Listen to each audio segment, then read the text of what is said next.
Hey guys, good to see everybody. Happy Monday. Happy Monday. Welcome to the Close and Acumen. Happy Monday. We are looking forward to a great show here tonight. We're going to be having a special guest. He's the former aide to President George Weah. He will be joining us, Mr. Siku uh, Tamaro Kolatsko. He will be joining us shortly as we talk about some of the torture and physical abuse that he experienced at the hands of Liberian security officer when he was arrested for peacefully demonstrating in Monrovia last week. So we will be bringing him on soon, but we'd like to welcome you as you make your way. We ask that you please share the show as you make your way. The others will be joining us, and Tomalin George, Lofa Julius, and others will be joining us shortly so that we talk about the unjust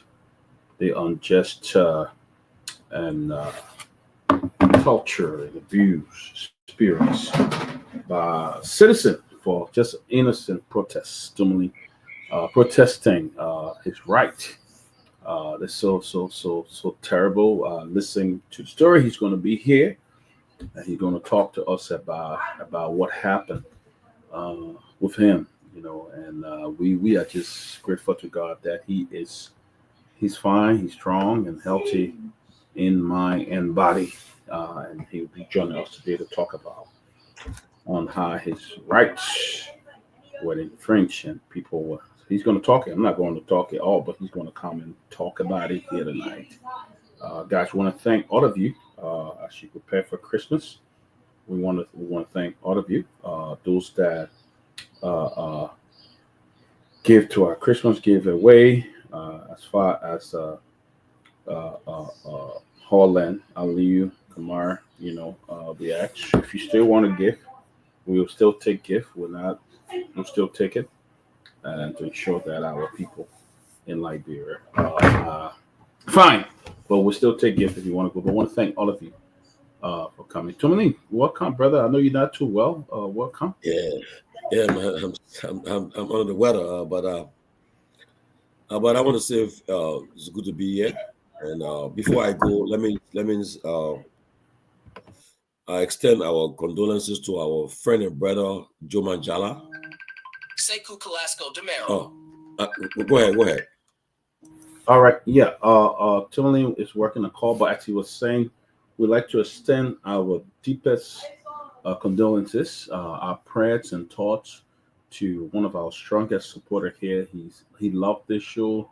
He's always here, and hard joke and stuff like that. But we want to keep Joman Jala family in prayer today. I understand one of his sister, somebody that he lived with when he was a young man, and all of that, who took care of him and all of that. Understand she passed, and especially a time like this, and to have a loss when everybody is celebrating, everybody is having good time together on this Christmas, and for you to be mourning, Joma, your family, Joma Jala, your family, are in my thoughts and my prayers and my best wishes as well. We're praying for your family, man. We are sorry and pray that God will take you through this. Yes, brother. Thanks, Ben. Joma, our friend and brother Joma lost his sister. He said that someone he called consider his mother. He's through school and took care of him all over. So he's mourning his sister's who's called his mother passing, and want to just say, Joma, all of us here, your thoughts and thoughts and prayers, and we pray that God will comfort you and your family during this difficult time. And also, while talking about death, we also lost the former Executive Marshal Guar Battalion Commander, General Edward Smith. He passed away in Maryland. And also the former EPS boss during the interim government time of Emma Sawyer, Rufus Kennedy. He passed in Rhode Island. So we want to keep all of the families in our thoughts and prayers, and pray that God will comfort them during these difficult hours of their life. Yeah, so back to the Honorable Abu Abu S. Kamara. Abu, welcome. See Abu. Abu S. Kamara. Yes, good to see you, Abu. Yeah, but it's going to be a very interesting conversation today as we talk about some of the disadvantages and abuse and torture that a peaceful Liberian had to go through uh, because he was exercising his rights and what he had to face in jail. You know, Yeah, thank you. Great morning, Josh. Proud of Peabody. good to see you, my brother. Good to see All of you. you having to be distinct personalities. I think our being here is so I said, is to Abu, you try to wearing get you it wearing send Panati across now. our message You as wearing always. before. But it is Abu, with shock and heavy heart and are listening to the two of you extending condolences treat to our dear brother, one of the staunch members of our party, one of the ardent followers of the closing argument, Jallah. I think like the Quran says, death is inevitable. Every man or every soul shall taste death. So when the time comes, as a word of God. So I want to, on behalf of my family, extend my deepest condolences to him. Take solace in the law as you mourned your aunt, past, that you cherish so much. And sorry, brother. Sorry. That's thank not. you, Abu. I beg you, if Joma come up today, you please spare him today. I beg you. The man is bereaved. You low. Too many low. Hello? Oh, hello? I still low? You low. I'm getting you. Buddy, you hear me? I can hear you very clear. I'm getting I'm you. not sure why. Hmm? You can hear me, Yeah. Abu? Getting you. But today is promised Abu, to you be. need Abu, you need upgrade, maybe. I'm getting you, Abu, son. No. you need upgrade, Abu. You need upgrade. Upgrade. The people hearing me. Only I want to hear me. Yeah, but yes, but we want to say again, Joma, we are in our thoughts and prayers. We praying for you, with you, and wish you all the best. I want to say thanks to all our listeners. Abu, you say your money to the people in Yeah, he Liberia? did. Yeah, he sent us a Hey, thank you. Abu that mail. Mhm. I will thank you, yeah. But I want to say thanks to all of our viewers, our supporters for these guys are. I mean, Peabody will tell you more, but these guys in Liberia, I'm sure they are thrilled, they are happy. Even if they didn't get part of the rescues Christmas, they are blessed. You guys bless them a lot. You bless them, man. Thank you so much. Thank you so much for coming to helping us to bless them. But today, like Peabody said, we have I see the guests already in the back. Sekou Kalasco Damaro, presidential aide to former President George Manawiya. He's still doing the same job with the president. He's still with the president. Kalasco has been a loyal supporter, loyal confidant of the president. And even before he became president, Kalasco has been with him during all this, the journey, all the tough times. They stood together and stood by him. Even while he's out of office, he's still with him. And so we want to say just it's good to have him tonight. Come and just share his experience of what happened last week to him and perhaps other issues. But people will be the guy in charge because I can't. My voice is gone, so I'm just here just to be part of the historical interview. Guys, also welcome. Good to see you. And if you're joining us, we will be also starting very soon in about a week or two. We will be having an after hour show, after hour, the late night. So some of you guys are I, already reaching out I to me. hope I hope that Peabody all the measles will not be directed at my one today because most of the comments are made from the panelists and be directed to me. So I hope I'll be given ample time to address. Yeah, well, I will give you time, but you also have to show some At courtesy. time when I'm asking questions, You also have at to show times, some courtesy when people talking. When the guests talking, you don't want to be interrupting them. That kind of yeah, well, stuff. Peabody, right? Here's my my dissenting view on some of the exception or sometimes the role you can play. Agreed that I am an opposition to most of the panelists. Being a ruling party man, I'm an opposition to most panelists. Uh, when these guests comes on the show, most often the panelists are buttressed. The panelists are buttressed by them. So if I'm asking the tough questions, I should be given the time, to ask a question. For an example, Ben Jonah obviously will elevate Abu, we got to issues start that the program. I mean, you Ben would Jonah definitely give obviously you will chance. elevate Abu, issues that are against the government. Robert Abu, wait, Garguah, or how you call it, Sarah Dopo, Abu will most give of you them chance to ask obviously you. will issue you people. Abu will give you And chance to ask a question. I think. I seen too many doors can be objective at times. Well, Abu, let me tell you. Take your mind Yeah. from the viewer, what they're writing and what they're saying. No, Yeah. I'm not referring to viewers. I said Take the your eyes from there. panelists. When you I look said at the when you panelists. look, you complain a lot about people watching you. I said the panelists. I said the panelists. If you look at that, you surely going to get frustrated. If you look at what people say about you, you're going to get frustrated. No, Don't put your I'm mind not on it. caught up at that. But Yeah. again, in fact, most of the comments are made by folks from the other side. Okay. Most But of the Abu, we comments got are the made. guest now. What I would say, when the guest is talking, do not interrupt them. Wait until your time. That's all I want. All right. Okay, let me say something quick before the guest comes in. Maybe the two of you may not be aware, or Ben Jonah may not be aware. Sekou Carrasco is my big brother. He's one of the camaras.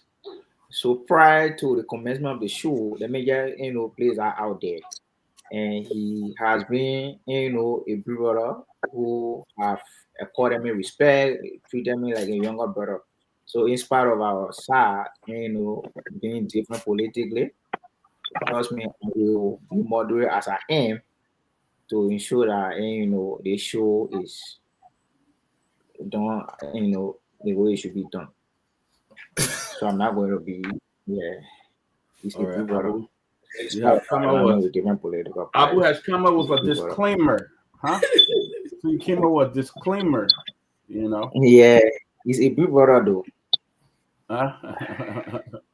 Ben Jonah, good to see you. Good to see you. Yeah, good to see you guys, man. I'm happy to be here. But Abu, man, you are a smart person. You ready to put Sekou like to the wall before he can even start. Like those things in the wall. Be brother, I respect you, but I'm don't at me. Giving you all the respect. That's a smart political move, man. You're like. No, but to be honest, he's my big brother though. No, I know. I'm just kidding. So but I also want to say sorry to Jallah for the loss of his sister. It can be hard, during these many times, but I hope that the good God will be with him as he goes through these tough times. All right. So, guys, thank you. Once again, Mr. Sekou Damaro Kolasco, we'd like to welcome you to the Closing Acumen. Welcome.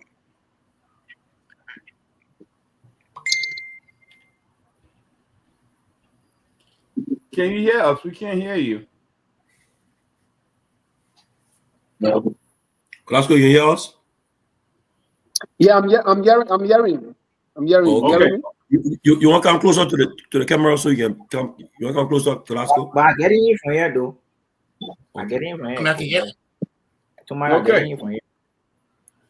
All right, Mr. Kolasco, welcome to the Closing Acumen. I believe this is your first time coming to the Closing Acumen. I'd like to welcome you, and we're looking forward to having a very fruitful conversation with you tonight. Yeah, again, it's a pleasure being on the Closing Argument, a program that that religiously I follow. And I mean, to see some of my very good friends, like the Peabody, Tomalin, George, uh, Sylvester, Robert, and I mean, you all know how I always say to you guys that this is one of the programs that I follow religiously, and even asleep, this is one of the programs that can carry me to bed. So to be on your platform, I mean, tonight is an exclusive privilege, something that I do not take lightly because I know how widely this program is followed, and I know what it takes, to give information on this platform because Liberian peoples from all walks of life, uh, who one that are in their phone, they are near their radio, to listen to some of the things you say. Yeah.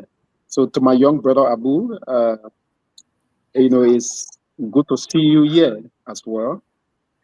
And to all of the panelists, thank you for what you do for our country, especially in terms of the information you put out to the public.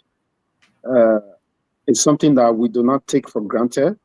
And we are here tonight to explain our view about some of the happening personally to us and what is unfolding today in our country.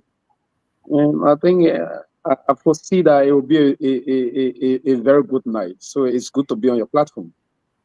Let me ask you, how's your family? Everybody, how's your family? How's everybody doing at your end? How's your family and everything at your end? Well, in recent days, it has not been easy for my family and my wife, my kids, my brothers and sisters, both here and outside of here. It has not been easy, given the circumstances of how I was arrested, arbitrarily arrested, and incarcerated. I mean, it has not been something easy for the family. I mean, judging from historical content and how people are treated, especially somebody who's perceived to be a political opponent to a certain government, some of these people are treated. It's been a worrisome moment for my family, my friends, all of you being reaching out. I mean, it's not been easy, but again, we give glory to God and for his protection. We give glory to God for his strength. We give glory to God for everything that he has, infused within us. I think it is a developing curve. We embrace it because this is something we sign up for, being the politicians in Africa, especially being with an opponent to a government that is disregarding a rule of law, a government that don't care about how people perceive them in terms of how they are proceeding with governance in the country. You got to be strong and courageous. So we are here. Yeah, my family are worried, but they are in prayer with me. Today's somebody's birthday in your family, right? Today is my wife's birthday. Today, my anniversary. Oh. My wife's birthday and anniversary. So let's send a shout out. I like to use this opportunity. I know she's listening. I like to use this opportunity to say, there is in Liberia, there's something we can say. We say, when God wants bless a man, he give you a good word. And I'm extremely, extremely lucky to have Harriet as my wife. And in this open manner, Harriet, I love you. And I know what you brought to my life in terms of the care, the love, and everything. So as you celebrate your birthday today, words, are inadequate to describe how much I love you. May God continue to bless you, Harriet. May God make you to live long so we can both stick together and be explaining to our unborn generation, our unborn children. Say on this day they will go back and look at this clip and say, hey, our grandpa, our pa. This video you're looking at, it was few days after his arbitrarily uh, arrest by Mr. Boaka and his team. And we are looking at it today to see our grandpa in our midst. At least we tell God thank you. But overall, I'd like to say, Harriet, happy anniversary to us and happy birthday. I love you so dearly. Great. Peabody, Let's go. Wonderful, man. Mr. Demaro, I'd like to congratulate you too on your anniversary. In my Christian, in my faith, in the Bible, they say, "He who finds a wife finds a good thing and obtain favor from the Lord." So that's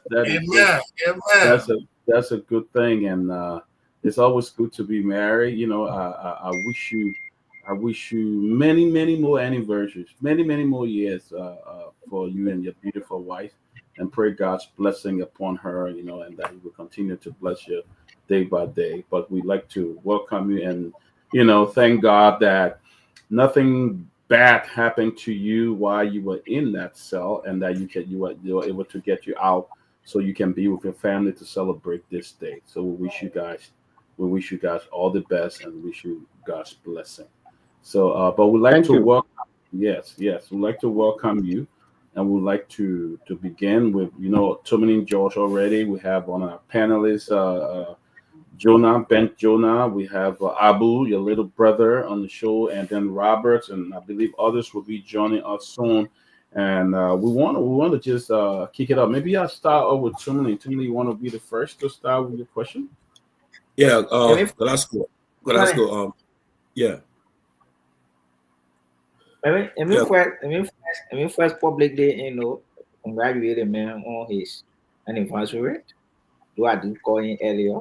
We spoke, I think, for a minute. Happy anniversary, Bobby, and best wishes to your darling wife on her birthday. Thank you, Abu. Thank you, Abu. I appreciate you always.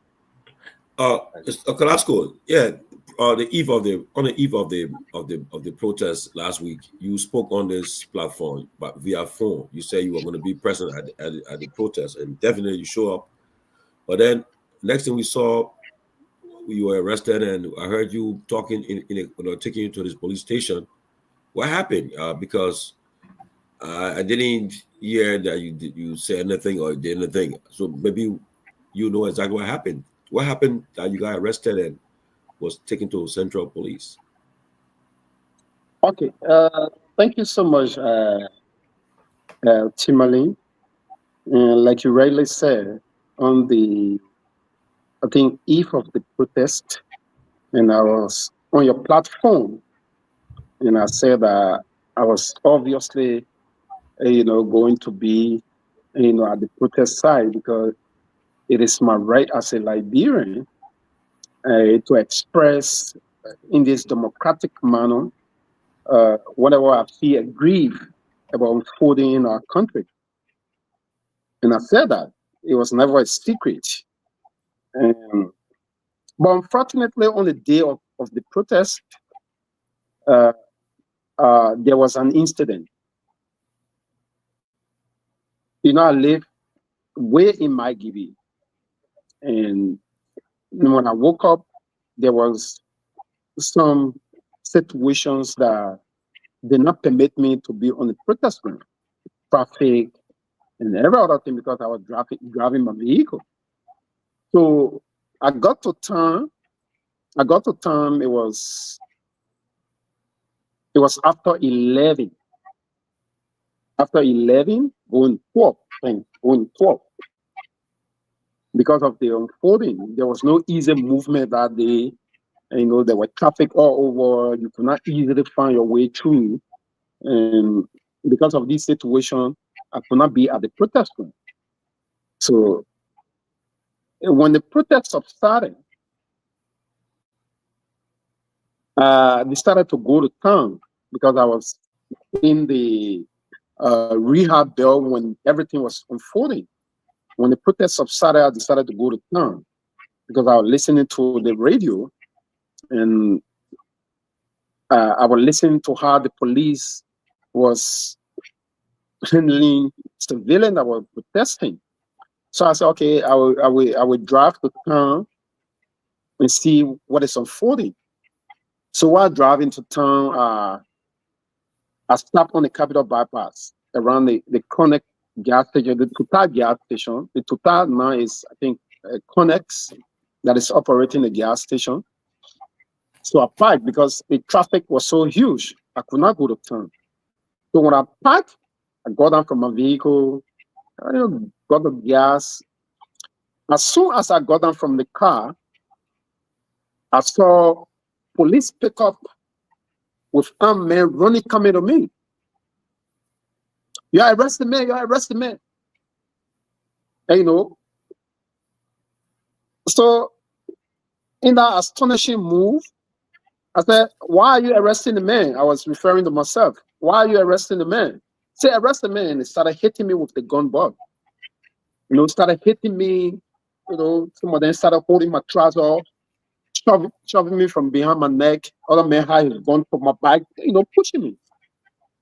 So I said, well, why are you acting like this? They said, go. If you talk here, you'll see we'll blood your mouth. I said, really? I said, we'll blood your mouth. So because the way they were talking, politely, I walked and they went and lifted me, put me in the back of the pickup. When they put me in the back of the pickup, while sitting at the back of the pickup, some of the police officers started sitting on me, using me as a chair, sitting on me, sitting on my head, giving me all kinds of talk. So I sat down quietly because I started to retrospect about some of the things that have happened. They took me to the police station. And they carried me in the basement of the police station, the PSU area. That is the basement. When they took me there, I sat down with other people that they claimed that were protesting. I sat down there. What was there? There, and officers were just coming. Oh, they said the arrest Carrasco were here. Yeah. Oh, the arrest Carrasco were here. He's here. Sat down there for a couple of hours. When I sat down there for a couple of hours, right away, one PSU guy and one lady came in. When they came in, first of all, what he did, there were some other people that were sitting ahead of me. He told the man, say, he walking in, why is the man looking at him like that? Imagine, the man is already in police custody. And he said, why is one of the guys that were arrested looking at him like that? The guy said, well, how am I looking at you? He said, when you talk too much, you'll see what I'll do to you. Right within that time, in my presence, it's not somewhere in my presence, and he went there.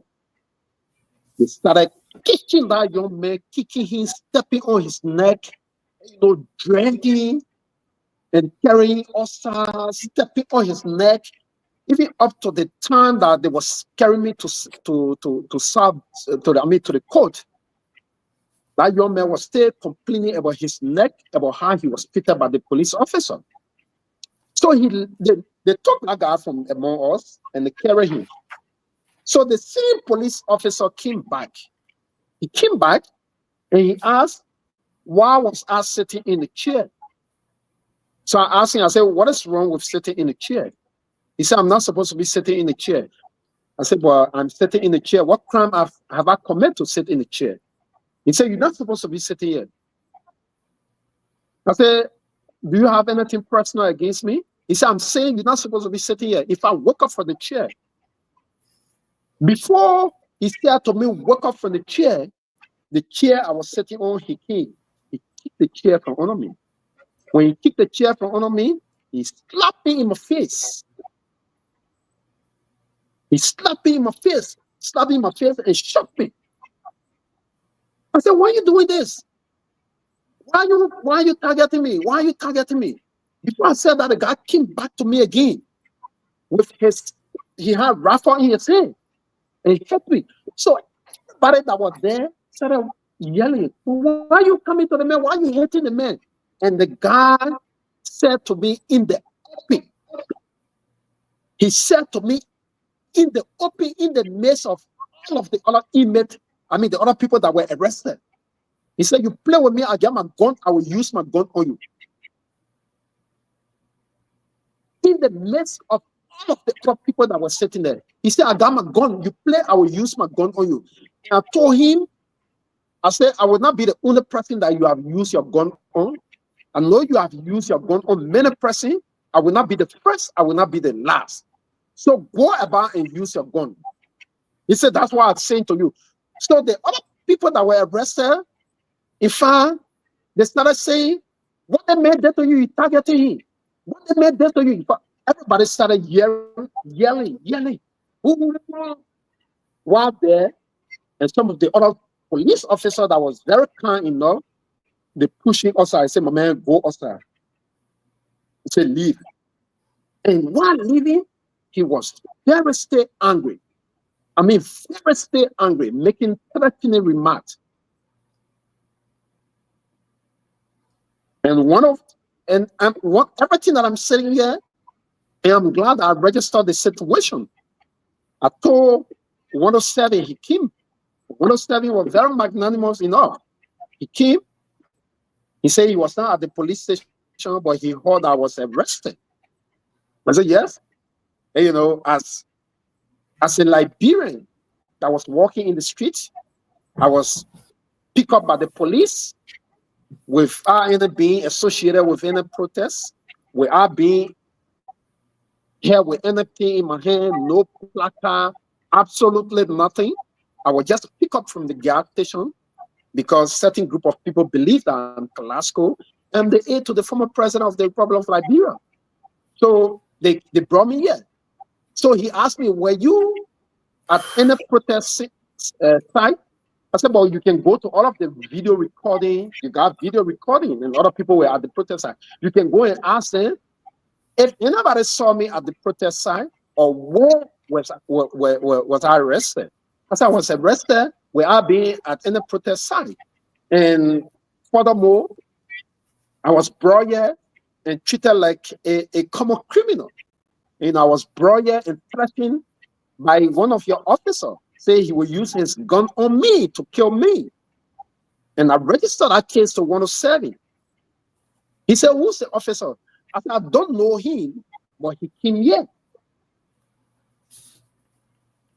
So he said, okay, I beg you, just calm down.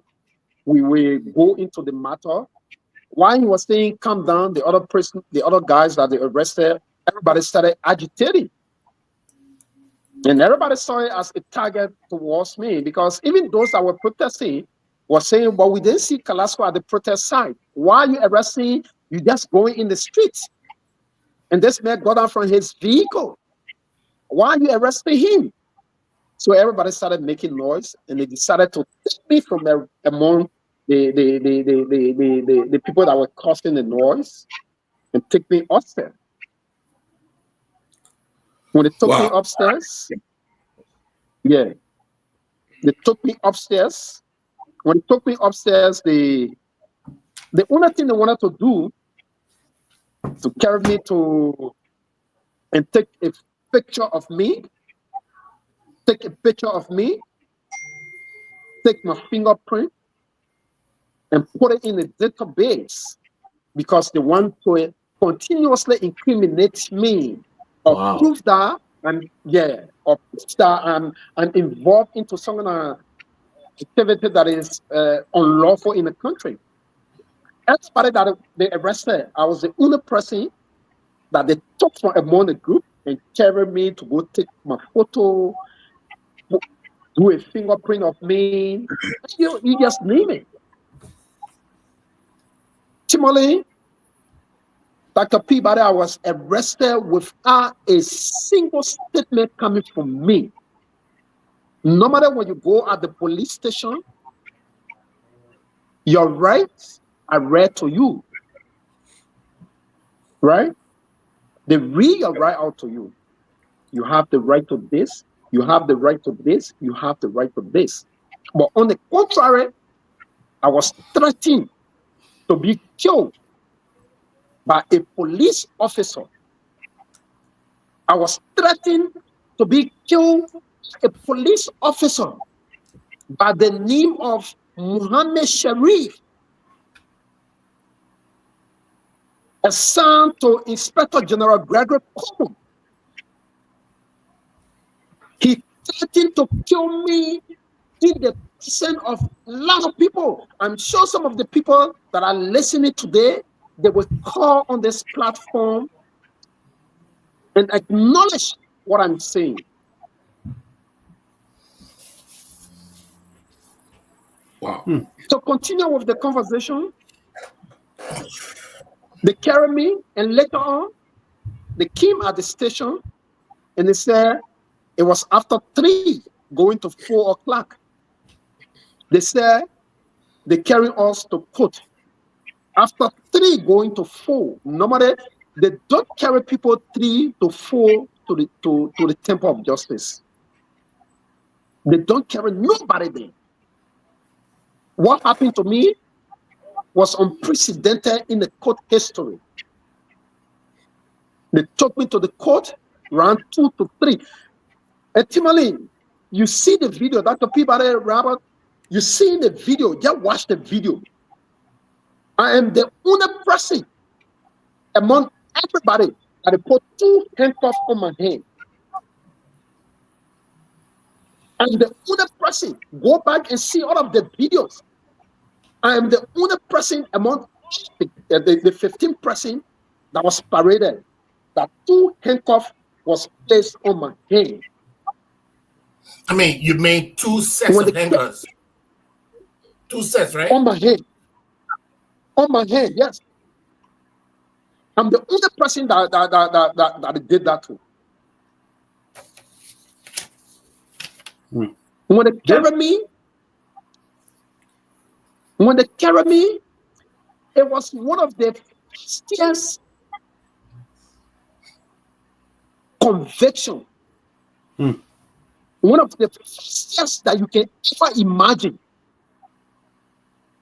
The whole thing happened on 10 minutes. Wow. For the judge to sentence me. For what? That will be my question. I mean,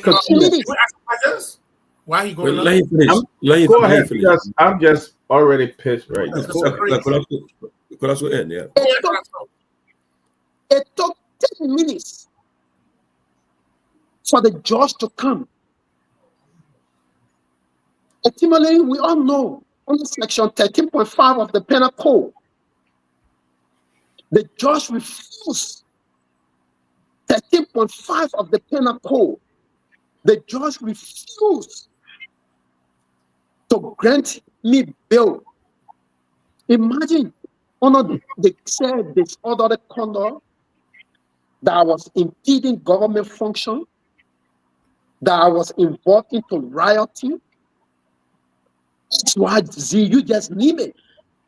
It was after everything. They even went at the extent of putting into the rate that convicted me. They said that I went on my Facebook page. I will send it to you so you can see. They went on the rate that convicted me.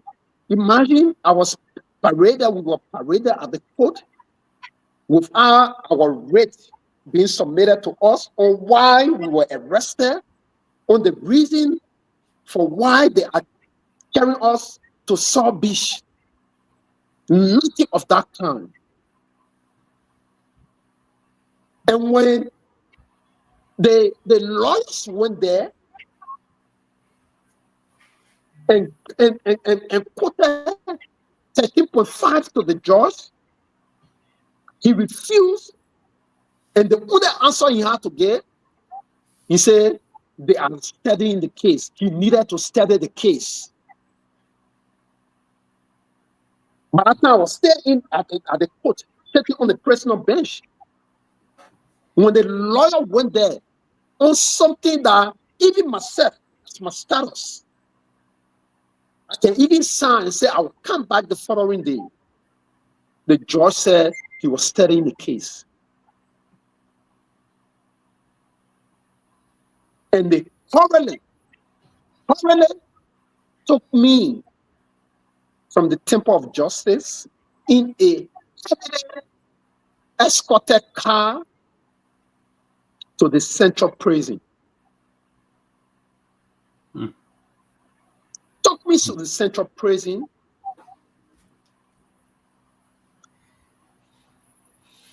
Peabody, you will not imagine. Can you not interrupt, Sekou, can you elaborate? Can you elaborate just for the listening audience?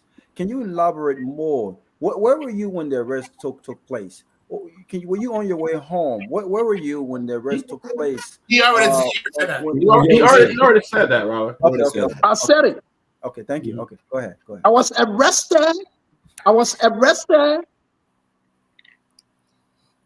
at the Total gas station. I was arrested at the Total gas station, got down from my car, and I saw a police pickup, heavily armed police pickup running towards me. They said, "You are arresting me." So there I was arrested from.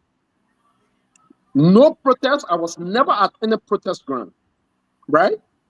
So going forward, when they took me to Saw Beach,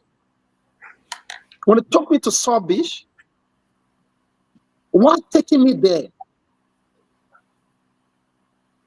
Peabody, you will not imagine some of the things one police officer was saying, to the extent where even some of the police officer that was escorting me got irritated with that police officer. That I must admit. He was saying to me, "Oh, you think says yeah, we're not going to be finished?" Wow. Some of the words he used on me, I don't want to use it on this platform because a lot of people are listening to this platform. For the sake of the platform, for the sanctity of this platform, I will keep it out of the platform.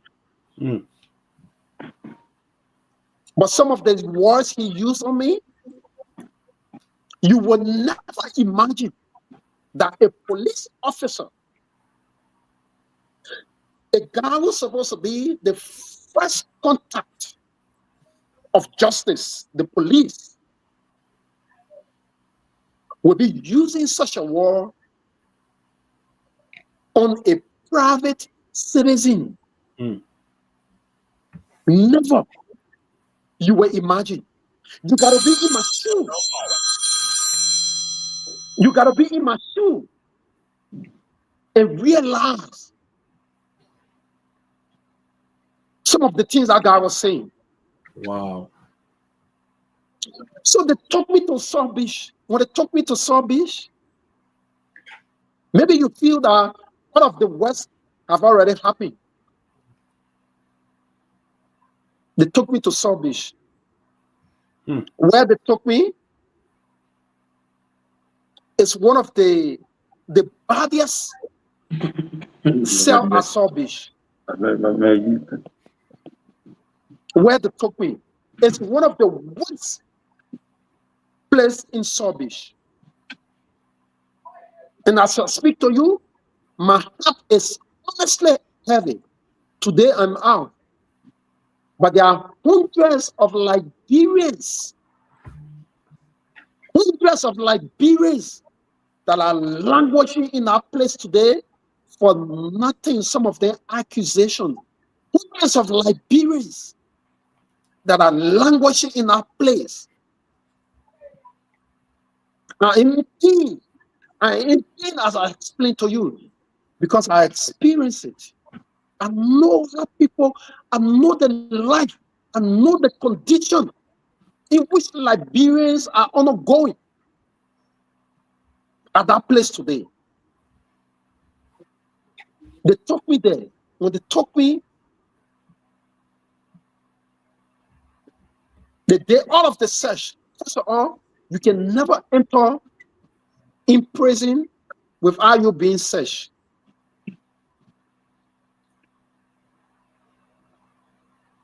You can never enter prison without I have my phone I have my sunglasses with me, with my cap. In fact, one lawyer at the court hall borrowed me his power bank because my phone was practically off. So I borrowed his power bank. So those are the things I went with. As I speak to you, even my wedding ring, my wedding ring is still at the South Beach. Wow. Wow. They took me in the cell called Black D. When they took me there, look, that's the homicide of it, right? And glory be to God for the kind of person I am, like the Peabody and the rest of it. Glory be to God for the kind of person I am. And that's why I said to myself, I will never stop doing good. I will never stop doing good. Because at times, even your enemy, you do good to them. But that good you're doing to them, there is a reward of that good. You may not experience it right there, but at times, there are situations that you encounter, God Almighty intervention can lead you to be saved. When they took me to the prison in Black D, they thought they were putting me into the lion's den. What's the That's code? what they thought. What's the code that normally is the message when someone important is coming? What's that code? You said? What's that code? What's the message? What's the message that normally? My brother Abu, relax, man. Relax. What's the message that normally leave with those guys when people are coming if they want them to do something? What's the code? So they inform them that we bring in somebody. They did not call my name. They did not call my name. They informed them that we bring in somebody. Anthony Jackson, good to see you. Hey, Carrasco, happy to see you, man. I'm listening to your story and my eyes are now teary. Yeah, it's very, very teary. So when they make the announcement, that we bring in somebody. So when they open the prison cell, when I enter, glory be to the Almighty God and glory be to the prisoners, Robert and the crew. The whole prison, the first 2 doors, the guys recognized me in the cell. I had to say the prison was coming down by itself. Wow. All the guys started yelling, "Oh, there were people of Carrasco, that you, Carrasco, we yell." You know, that kind of sad moment.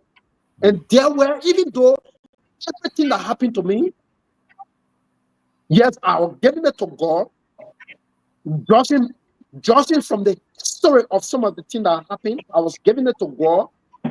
But when the guys started to do that, I stood and started crying.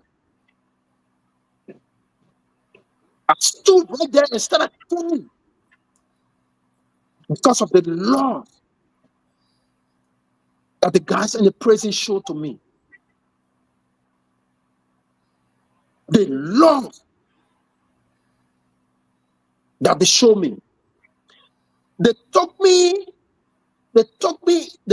place they took me, and look, it's heartbreaking. It's really heartbreaking. The place they took me, when you pour pointed back arrest, just by laying them down flat, pointed back arrest in that place, or less than 20 back arrest. Less than, I don't want to make it 20 back arrest. Less than 20 back arrest. It will be filled.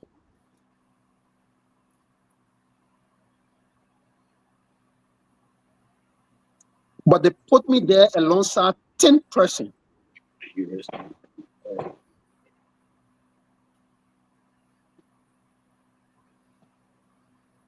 Robert, when they took me, they said they should carry me to cell 17. In cell 17, there where you have people that are not good upstairs, mentally deranged people.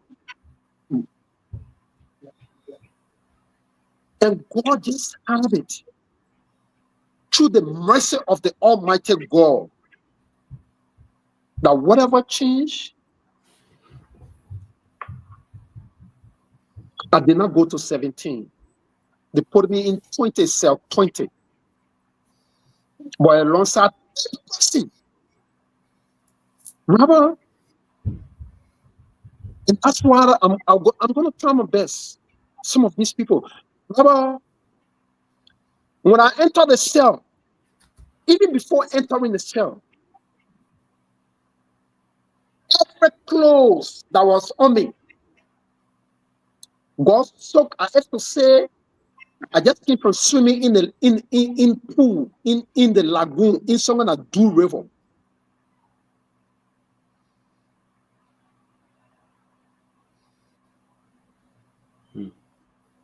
The young guys, that's why I will not turn my back on them. The young guys in our place, Robert and the crew. Some of them Togar, some of them got they put carry food to them, they paint tap, they have shines. Wow, the guys, I was sitting. Imagine you can't stretch your legs, you can't sleep. I was sitting. The guys left putting this on me. The changing shift from in the night to the next morning. Putting on me. Rabbi, no, instead of me giving them words of encouragement, they were giving me words of encouragement. Putting breeze on me, fan me from the time they put me around 5 up to the following morning. The guys were fanning me, putting breeze on me.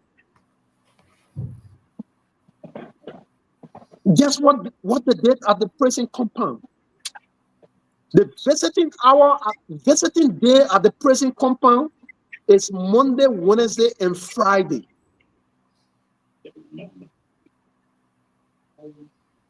But because I went, it was on Tuesday, it was not a visiting day.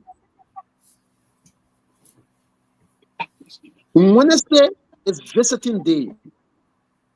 But they cut off the visiting day. They cut it off.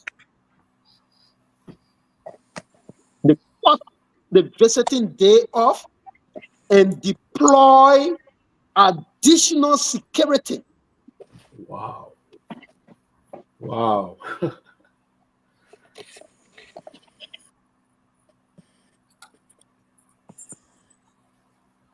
Even when my people carry my food to me, even though for 2 days I did not eat, for 2 days, because I lost appetite and did everything, for 2 days, I did not eat. When my people take food and carry to me, what is normally done at the prison compound? When your people carry food for you, they will take the food inside. And you will come and identify that person and say, this person is my relative or is my person. Then they will ask the person to taste the food they brought. But in this case, for me, it was different. They were collecting my food from my relative to bring it to me. How am I supposed to eat that kind of food? How am I supposed to eat that kind of food? When you're taking my food, that interval, I don't know what is happening. I've already been a target. Politically, I've already been a target based on all of the unfolding that I've just explained. Then you expect me for the government to take my food from my relative and bring it to me and eat it? How is that possible?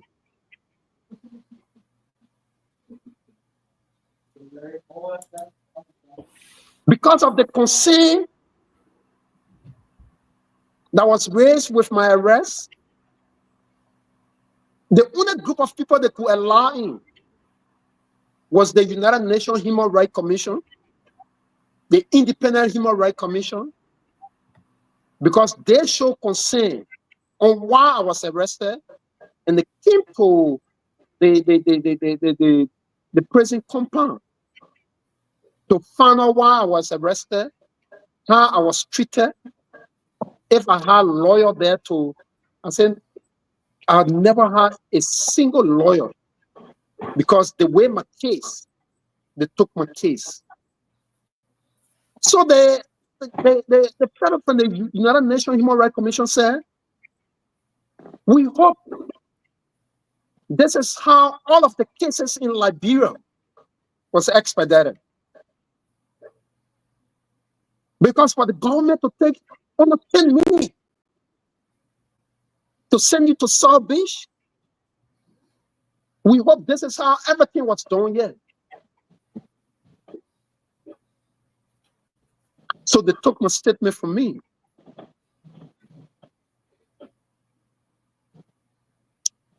But what's the most scary thing that happened to me? After they searched me everything to the crew. For a group of men to come to my prison cell, round 2 to 3, flashing light in my face, and say they want to search me while I'm in prison. To be honest, I'm a very strong person, but it took away everything. I'm a very strong person. I'm somebody who believes strongly. I believe in predestination. But it took away something from me at that moment. What did it take from me? It had me retrospecting. Sirleaf was taken out of prison. Up to today, there is no accountability of him. Sirleaf was taken out of prison. Today, there is no accountability of him. So for me to be in jail at the South Beach, and for a group of men to come and fall in my face and say they come and search me, but something I don't know what they come and search me for. And again, thank God for the prisoner. And to the crew here, the only thing you could hear in the prison cell that you will kill all here today.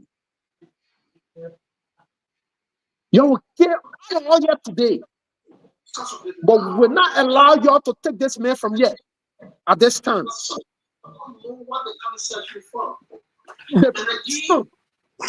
Hey, somebody need to mute. Somebody need to mute. Go ahead, bro.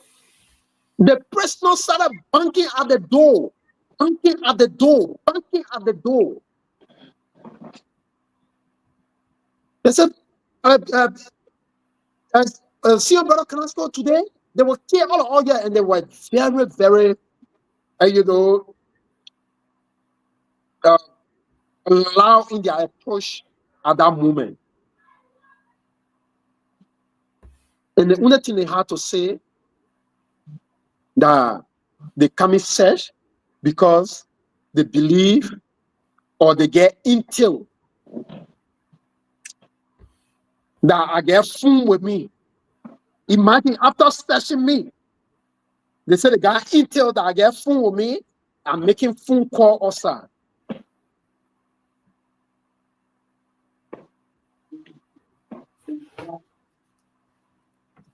So I explain all of that. And gratefully, I've been receiving call from international partners.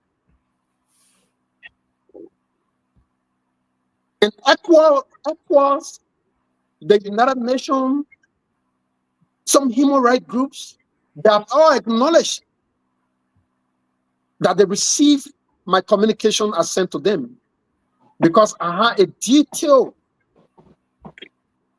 I narrated everything in detail in emails, ECOWAS, AU, you just name it. And I'm grateful that they have acknowledged that they received my communication. Imagine if the government would just go about indiscriminately, arbitrarily, and arresting citizens and targeting me because of my political view, targeting me because I'm the former aide, or I'm the aide to the former president of the Republic of Liberia, President George Weah. You target me, you pick me up from in the street, and police people threatening to kill me with gun. People coming to my cell.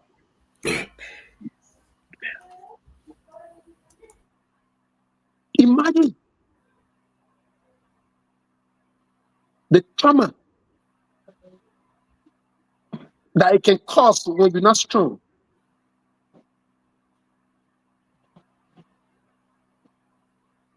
Again, I'm grateful to God for every one of you. I mean, for what you continue to do, or for your stay in enlightening the world about what is unfolding. Wow. Wow. I spoke to the VOA.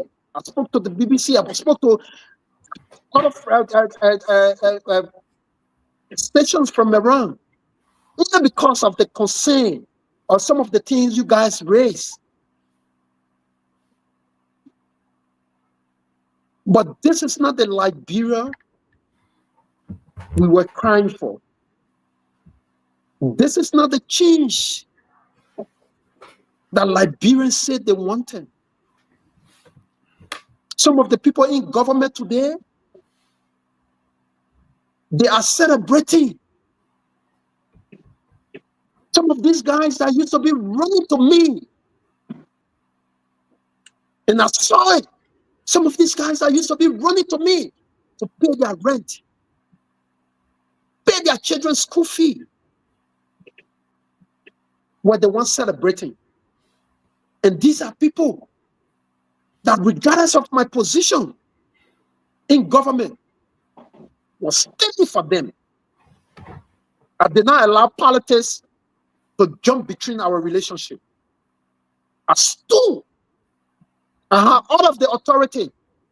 One day, you did not hear say Kalasco put somebody in jail. I was solving problem. Mr. Boakai that you see today, I'm the one that the President Weah used to send to him with envelope. When you finish calling President Weah, I used to go to him with envelope, carry to him. I used to take breast to him. I used to do that. To have that president today that is careless about the rule of law of our country, to have that president today that is targeting political opponents, to have that president today that care less about the sending view, to have that president today that is instructing police to go about and shoot on armed protesters, to have that president today that is at the zenith of violating rules, order, and other activity in our country, Liberia is on a dangerous path. I made that clear to our partners, to all of the human rights groups, that Liberia is on a dangerous path. Because if I could just be arrested because my name is Sekou Kalasco, I could just be picked up on the street by a group of police and threatened by one of them to kill me. Imagine.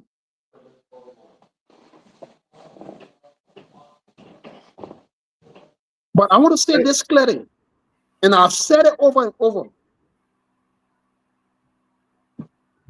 There were people before me, there will be people after me. People died 4,000 years ago. People will die again, and people will keep dying. If you cheat to kill me, I will not be the first person that has been killed. I will never be the first person that has been killed. Never. And I will never be the last person that will be killed. But we will never remain silent.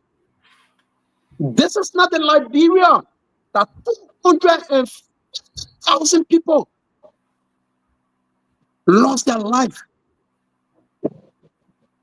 This is not the experience that the old man with 45 years of governance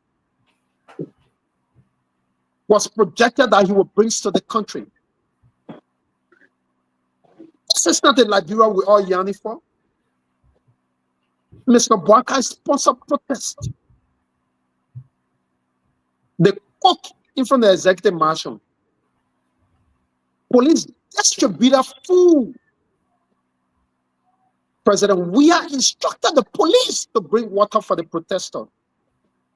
Because I'm the presidential aide, and no.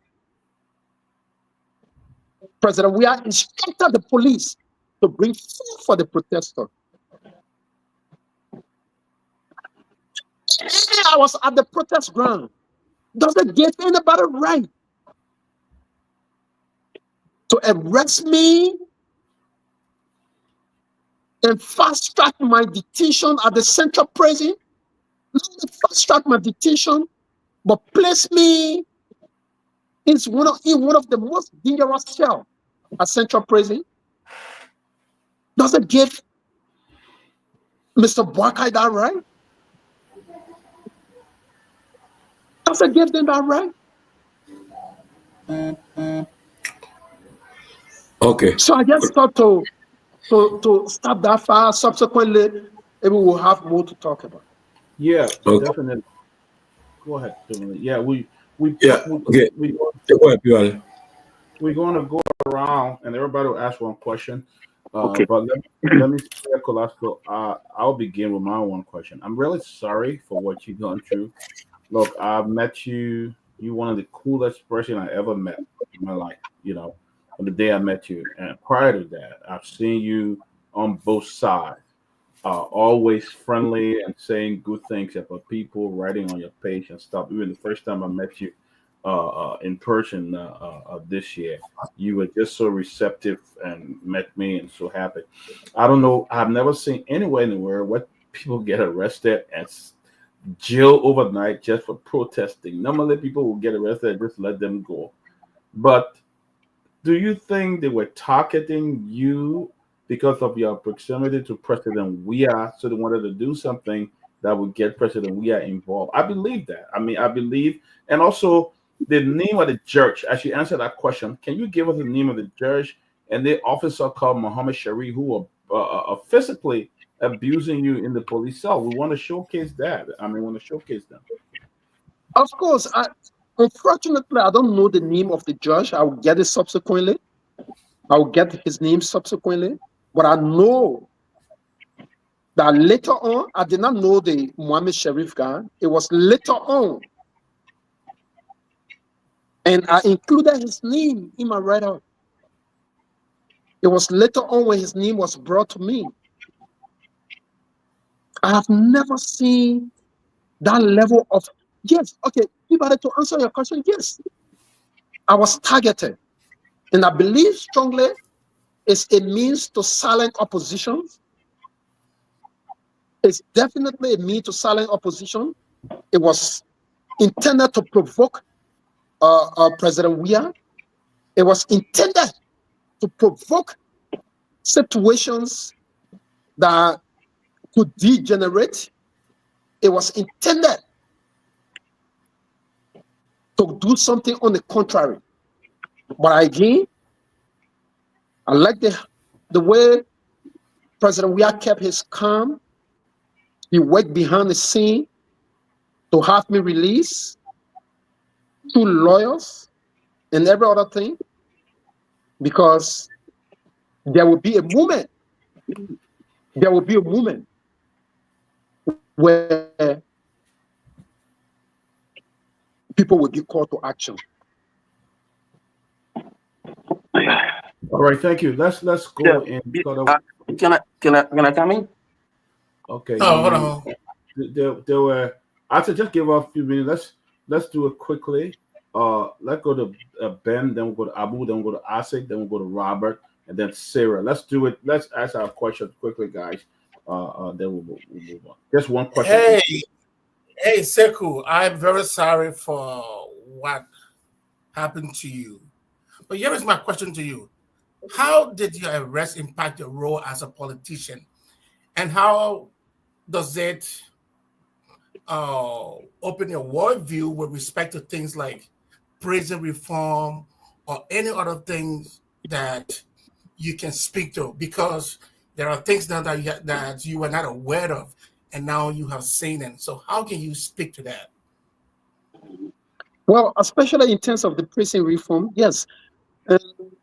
As a private citizen, because I'm not in government at this moment, so I can't speak from that perspective. As a private citizen, there are a lot of personal initiatives that I'm going to embark on, especially in giving the prison a facelift. But that play is terrible. I mean, it's terrible. It's extremely, I mean, it's not something to joke about. It's extremely terrible.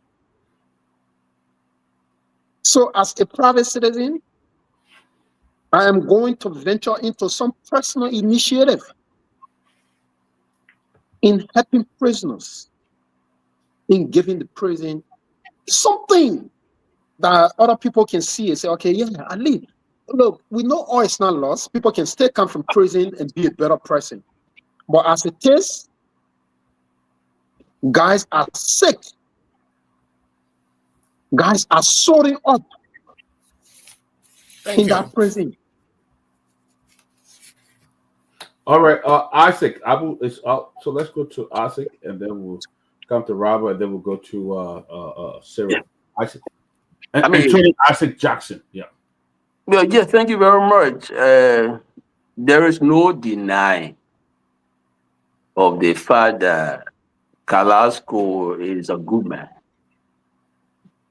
And so, since we are constrained by time, I will not testify to his good character.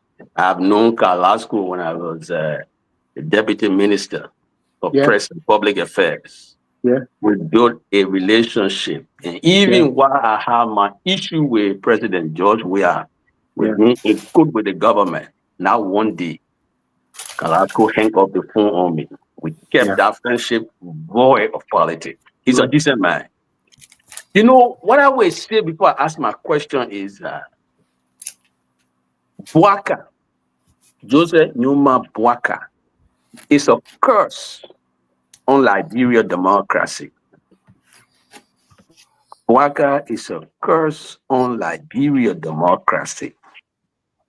What Carrasco has narrated testify to the darkness in the souls of Mr. Bwaka and those who worship him. You see, there is an aphorism that our people will normally use in Liberia. Show me your friend, and I will know who you are, or tell who you are. Today, we know who Bwaka friends are. Bwaka friend is the bloody military junta in Guinea. And because of the darkness in the soul of Mr. Bwaka, he is resurrecting some of the notorious cases in Liberia's political history. A notorious case of people being tortured in government prison, in government custody. The notorious case of extrajudicial killings. These are the notorious cases he's resurrecting. I think the American government should be proactive. That we have a president today who is unmolested. That the fact that he will go in bed with the military junta that have forced relationship with Russia. A president unmolested by material things, that he will be sucking the bloodstained boots of the military junta for pickup trucks. Those pickup trucks are quid pro quo aimed at Liberia violating the international human rights and refugee law, as was the case with Brother Sirleaf. People fleeing political persecution should not be returned to the military junta. Bwaka did so. This is bad. It's violating of the international human rights law and refugee law. I highlight this point to say more about Mr. Bwaka. His friends are military junta today. The military junta have free access to Liberia. Do you know what they will be doing when they get to Liberia? People like Kalasco, people like Justice Jallah, who are lawyers for people fleeing from Guinea, when the military junta go to Liberia and target them, Liberia's security is at risk. Bwaka is going to plunge the country once more into war. This is bad. So, Barakalasco, for me, as a human being, a political actor, I'm sorry for what happened to you. But if I were to ask you, because I will come back, I don't want to take over the show. I am really, really appalled by the fact that a democratically elected government in Liberia will start taking tinted gifts from the military junta. One reason why Liberia passed the code of conduct. The code of conduct was the country's own testimony of a sense of common decency. The code of conduct sprang from the fact that gifts have corrupting influences. So the code of conduct advised against officials of the government taking gifts. A gift in the tune of 300 above should be declared. Bwaka is unmolested by this. He taking gifts, 10 pickup trucks to our police, so the police will be compromised and be beholden to the giver of the gifts. A bloody military junta in Guinea, and political actors are still quiet. We should not be quiet. This is a threat to Liberia democracy. It's a bigger threat. So I don't want to monopolize this show. I know we discussed about this, but Brother Kalasco, based on what you experienced and knowing the darkness now in the soul of Mr. Bwaka, what will you advise us to do as political actors? Do we sit idly, or do we mobilize peaceful citizens to protest this man who have a love relationship with military junta? What will you advise on these circumstances? For me, I think we need more protest action to awaken the dead consciences in the government. The police, not only that they brutalized people yesterday, The police operating under the instruction of President Bouaka kill, murder citizens in Grand Cape country that were exercising their Article 17 right. So from Cape Man now, we're brutalizing people on Capitol Hill. So, Brother Carrasco, what will you advise political actors to do, especially when the junta now coming to Liberia in and out? What will you advise them to do? I know I heard your Secretary General, the Secretary General of the CDC, I saw a post from him calling on the government to immediately return those 10 pickup trucks. I think we need to host him and ask him, if the government doesn't heed advice, what will they do? Do you also share the view that the government should return the 10 pickup truck? And what will you advise us to do to stop some of the things that happen to you while in prison? Thank you, Anthony Jackson, and thank you. You couldn't have said it better. And under no condition, apparently, I already said that before you came, and I've said this very clearly and emphatically, Anthony Jackson. We are seeing a lot in Liberia. We fought war. We fought war.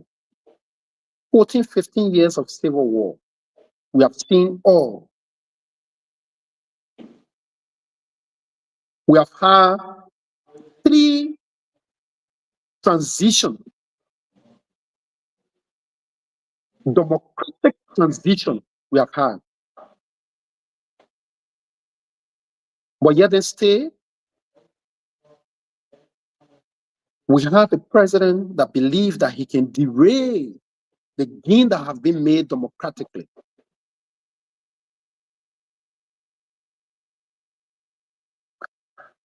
Like there's a series of consultation that is unfolding. Anthony Jackson, like you rightly said, this is not about Kehleboe.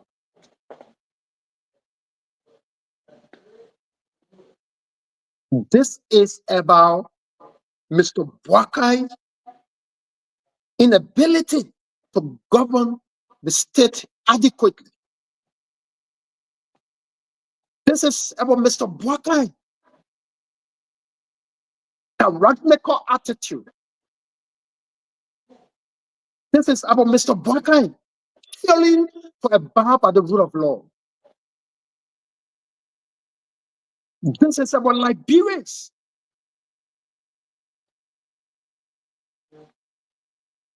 You know the history. King George, the few days ago protest, police fire live bullet. The rehab, police killed. The police is trickle happy, all because of their association with the junta.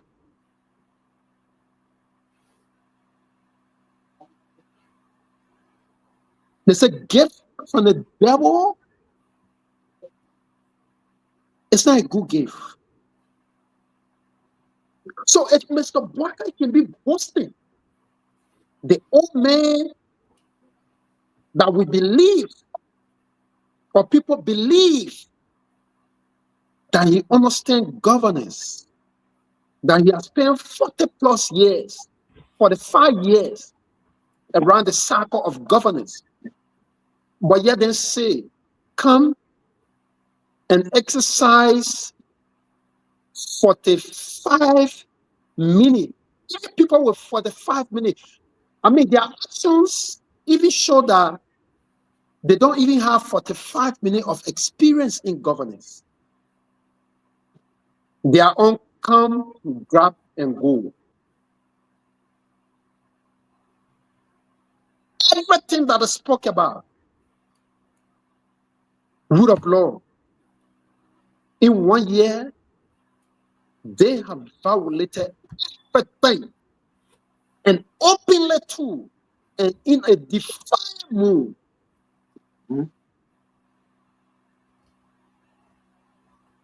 So, Anthony Jackson, I urge every politician,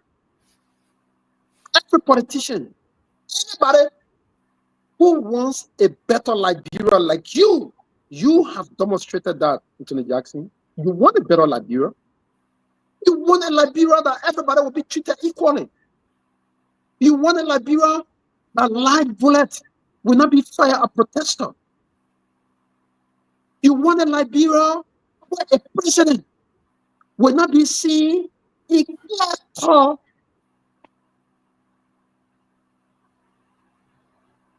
granting authority to tear in the constitution of the Republic of Liberia. You want that kind of president. You want a president that will not come after a prior incident at the Peabody and start to accuse people. We are even waiting for investigation. You want a president that will not come and recognize illegality, especially with the unfolding at the Peabody. The sponsoring from Mr. Barker to the renegade lawmaker. It's the kind of leadership we want. So it's about time. I know my political party is having series of engagement, series of consultation, but this is not just about CDC. This is not just about CDC. It's about the amalgamation of political forces to stop Mr. Boakai and his team from ushering the law of our land. This is not what 250,000 people lost their life for. This is not it. We must stand, and we will stand. I don't just understand that this has only strengthened me. Good. Good. It has only built my capacity more. Good. To stand against injustice, and nothing can deter me from doing that. Great, great. Let's move on to Abu. Robert, I'll come back to you. Let's move to Abu. We'll go to Robert. We'll go to Sarah, and then we'll go to Lofa. Guys, just in one question each. So let's go there, Abu. This is your turn. Yeah, good being on the show. So, like I said earlier, it's part of our political diversity. Kalasco is a big brother, and at all times I'll get that. Yeah, but let me respectfully disagree with Ozzy, try romanticizing, and things that in my mind has been. So, Abu, you got a question for Kalasco? Yeah, but I ask Kalasco your one question. We got a lot of people waiting to talk. We can't delay. Ask your question. Abu. No, but people that I'm not spoken. I just started speaking though. Abu, I'm not one spoken. question at a time. The question is supposed to be directed to the guest, not Jackson. I have a little premise. I took 30 seconds. Abu, ask your question. I took 30 We got a seconds. lot of people here. Abu, doing with Let Abu speak. Let him speak. Yeah, I have a little premise. Yeah, so quickly to as a section that has to do with the president receiving vehicle. Me and Liberia are not at war. We are in the same region. So how dare you come on the show and make it giving gifts from Guinea? It's an evil act. You gotta be serious as it. So quickly to my brother Kalasco. You being a statement, one of the opinion leaders across the country. You think you're being at the side of the protest, and you choose other people to beat on police because there were a couple of videos out there. The police officer was beating badly, I think somewhere around Jallah, and you're present at that place who convince anybody that they were taking instruction from you. Really, Abu?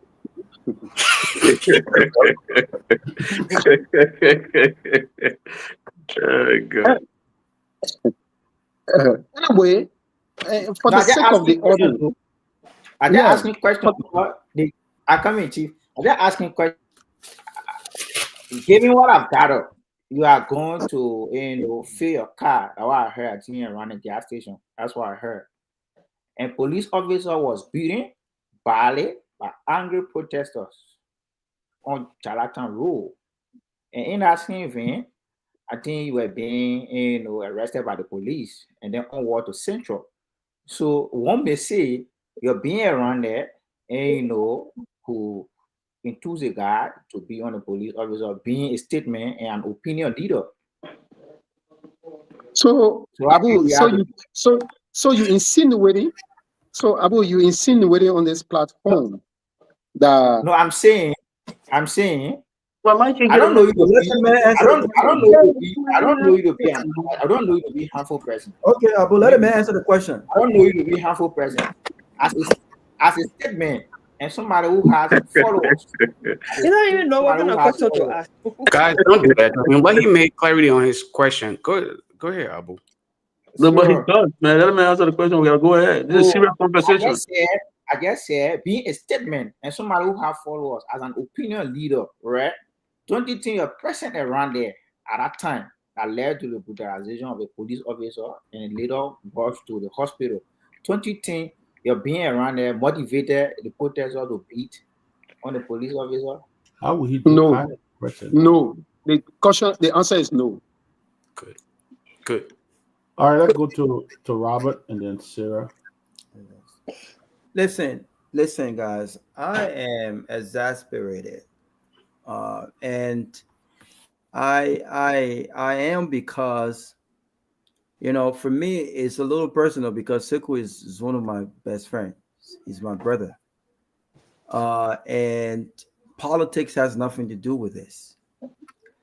And I mentioned, and I will reiterate, politics have nothing to do with this because there was one point that Sekou made, and I remember we had a conversation about that way back. And I always said to him, I like the fact that you did not allow politics or power to change your person and to change who you are. And I always said to him, every opportunity that I had, stay true to yourself. There were people who were people that are currently in power. There were people who were fiercely disagreeing with the citizen-led government. There were people who had the loudest voices on radio. There were people who insulted George Weah, President George Weah. There were people who insulted seditions. These very people, while they were doing so publicly, were behind closed doors, running to Sekou when they needed things. And he never allowed their rights. He never allowed their political views to stop him from being a good friend. He's one of the guys who I respect tremendously because this is the Liberia that we want to see in each of us. That we understand that politics is a dangerous game, and sometimes there are fierce disagreements. Sometimes lines are crossed, but we don't see a brother or a sister struggle, and we are in the position to help them, but we fail to do so just because of politics.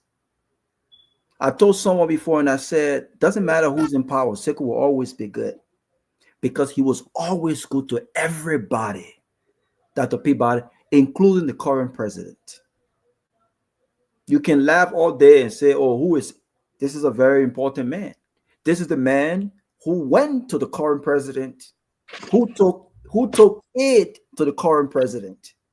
Joseph Boakai, President Boakai knows the name very well. For me to have seen people laugh at the illegal arrest and imprisonment of this man really annoyed me. But it also showed that what politics can do in our country to certain people, because not everyone. If you got my other friend who is the son to the president right now, George Lobo will tell you. He would testify to that. Even George Lobo was as loud as George Lobo was. Sekou never not pick up the phone call. He never shy away from a guy's hangout. I was there. He wasn't just for me. I know it's easy when I'm in Monrovia, just a phone call. But it wasn't just for me. I remember when this man got married. I remember. He didn't say, I don't want to see you guys around there. The president was there because you guys have insulted the president. This is a good man. For such a good man, and let me just emphasize, a non-violent person. I've never seen Sekou. Yes, we all get mad, but I've never seen him got violent. When the news broke, I did my due diligence. We made phone calls to the IG. No pickup. What we are seeing in our country, this is a dangerous. This is the reason why certain men and certain women got killed during the civil crisis. People retaliated. There were certain people who were treated a certain way by those who was in a position of power. And these people were retaliated against. The same thing you're saying right now, 6 years won't end. Don't forget, 6 years, 12 years ended like this. 6 years in. What Sekou went through was wrong. And for Abu to insinuate that perhaps a private citizen presence will somehow motivate someone to attack the police, and that's a justification for an arrest, it's insulting. It's insulting. So I have no question. I will allow the others to come because I don't have no. I know everything. Let Sarah go. Sarah, go ahead. No, Abu, you're not going to interrupt the show. I don't want Rawa misquoted. Abu, I didn't say. Abu, you're not going to interrupt this. So Abu, you mentioned me too and left it. Abu mentioned me and left it. Let us go ahead. Leave that man. Abu, I don't want to disrespect you, Abu. Let us get talk. I've been silent. No, we're not, Abu. You can't do that. I'm serious. Go ahead, Sarah. Yeah, thank you guys. Thank you so much for the platform. And Teku, I want to say, I thank you for being out here. I myself was praying when I heard that you were taken. I think it's a bad precedent for our country, no matter what it is, no matter which side of the aisle you come from. But for you to be arrested, even at a protest scene, just because you were, I really think you were targeted, that's for sure. But like I said, I want to say thank God for your life. What I want to ask is, now that all of this has happened to you, is there anything that the CDC party is doing, to send a message to the international world, to put this Barker government on blast, that the way they are proceeding with regards to the rights of citizens or the rights of our people to protest, and then they brutally kill them or shoot live bullets or harm them. What is the CDC party really doing about that? Because I don't really see much from you guys. I don't see anything the party is really doing forcefully to put these guys on the block. So what do you have any information on that? Yes, Sarah, of course, the party is doing a lot. And I've been speaking to the party chairman and the secretary general. Official communication, not only from an incident, but all of the situations in the country regarding to what the government is currently doing in some of their actions.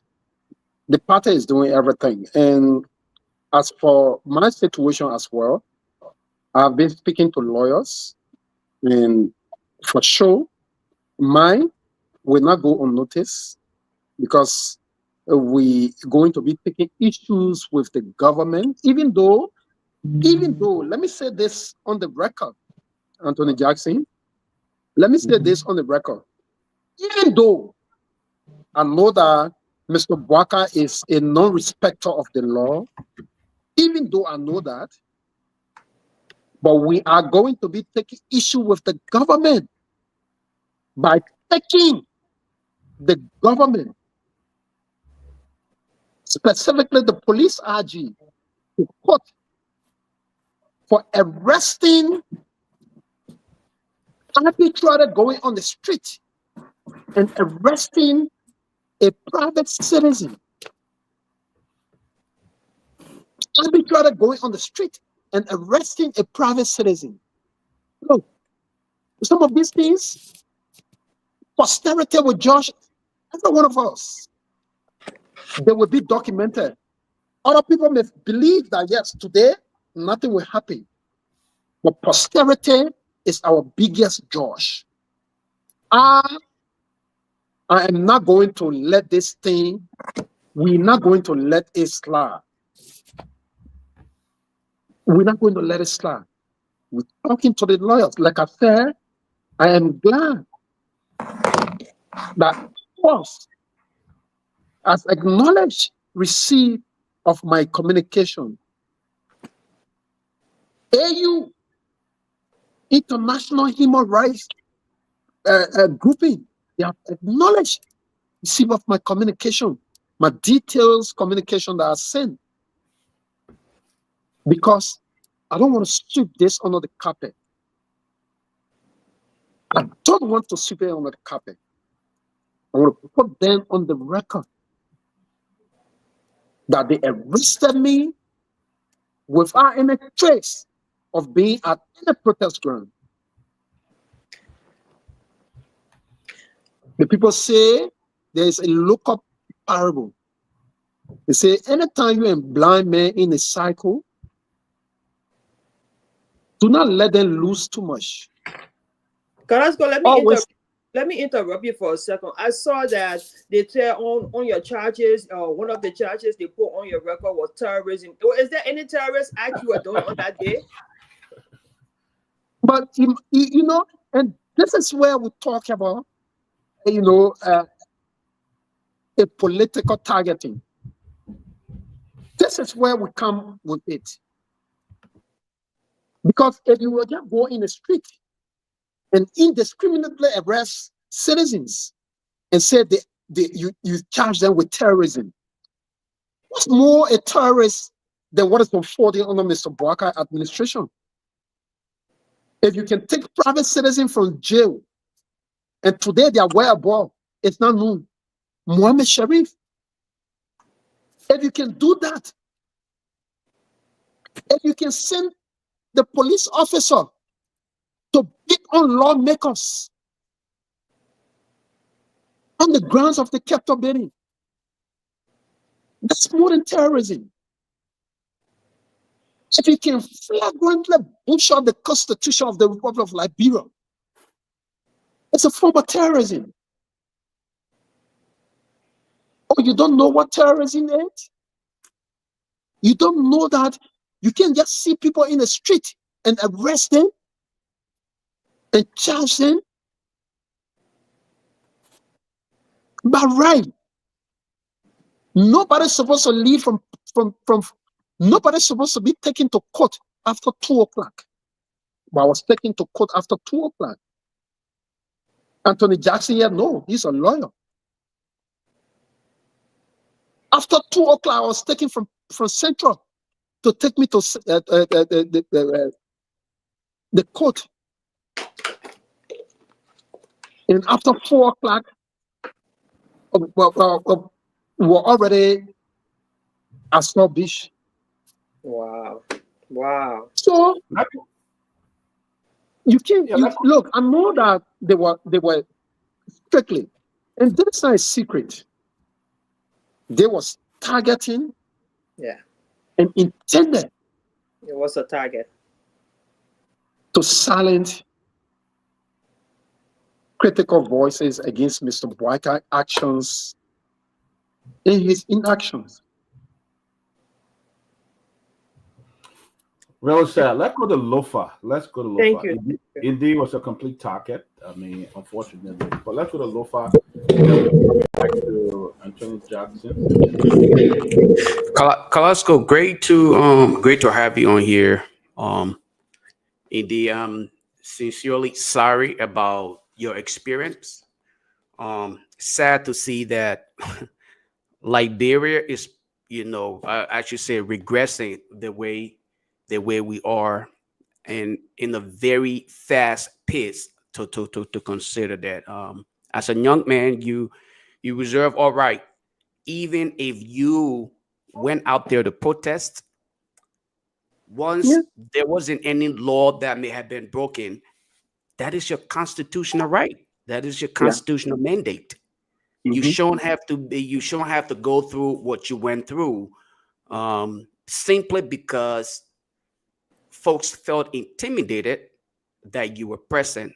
I am indeed sorry that you experienced what you experienced. But my question to you, and I'm going to pose this question in twofold here. Hope, or just consider me for this. First of all, you being the former president's aide, okay, you may have been targeted, as you referenced in your narrative, that you had nothing to do with the protest, but they targeted you. When you were released, did you see any reason, and what was your advice to President Weah, considering that you are his aide and you were targeted? What did you advise President Weah? And secondly, what do you make of the judiciary system in our country today, after you have experienced what you went through, considering your current status in society? What do you think about the little man who nobody knows, no one will ever reference, if he had to experience what you experienced? Considering that situation, how would you describe the judiciary system today? Extremely, extremely, extremely bad. You don't look at, to be honest, especially within the last 1 year, you don't need me to interpret what is unfolding, like Anthony Jackson clearly said. You don't need me to interpret what is unfolding today, especially with regards to the judiciary system, with Mr. Boakai having an iota of respect for the laws of our country, with Mr. Boakai closing his eyes in respecting the laws of our country. It's extremely, extremely dangerous. Look, and this, today we're sitting, look, you may not like Anthony Isaac Johnson or Robert, but they have said it clear.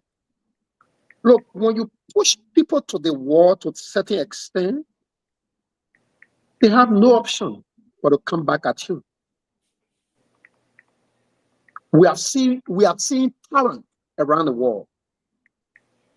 We have seen people that believe that they were the law and gospel.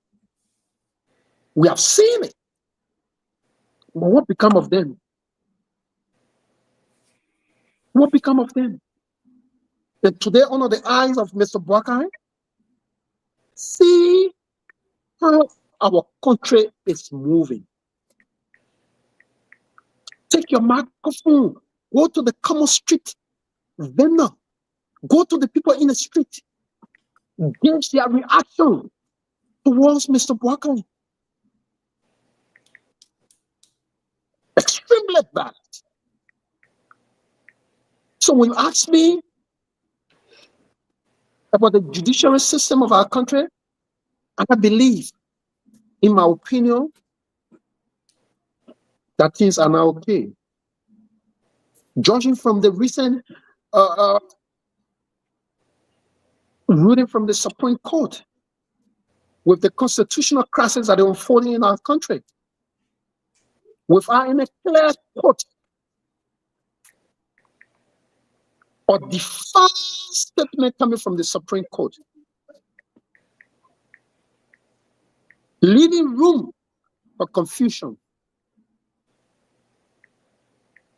it is a sign of a dangerous activity ahead.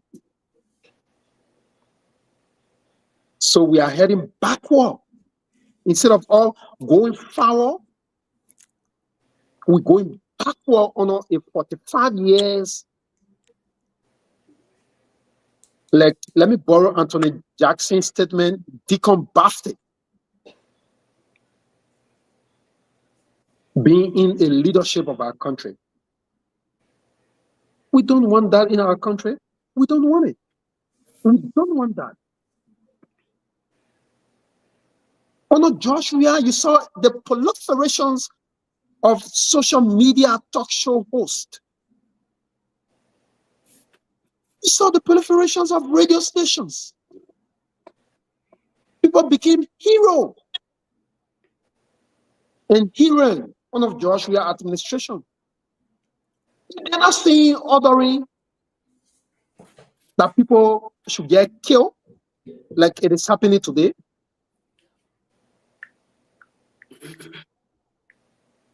And it is happening. One of the men that was projected as the knower of everything. And unfortunately, our country is moving on a very dangerous path. And we all need to stand up. Like Anthony Jackson said, we all need to stand up. This is not just about me as a Jackson, Robert, or Lofa Julius, or any other person on this platform. It's about every one of us.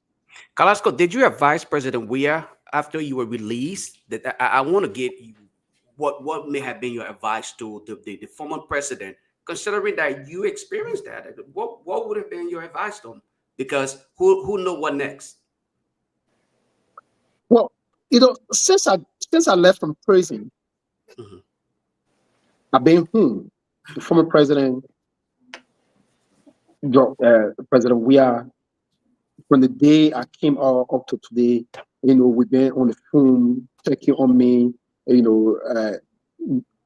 Doctors been conducting my different checkup, and I've been receiving, like I said, I've been receiving some human rights group that came at my residence to get information about how I was treated.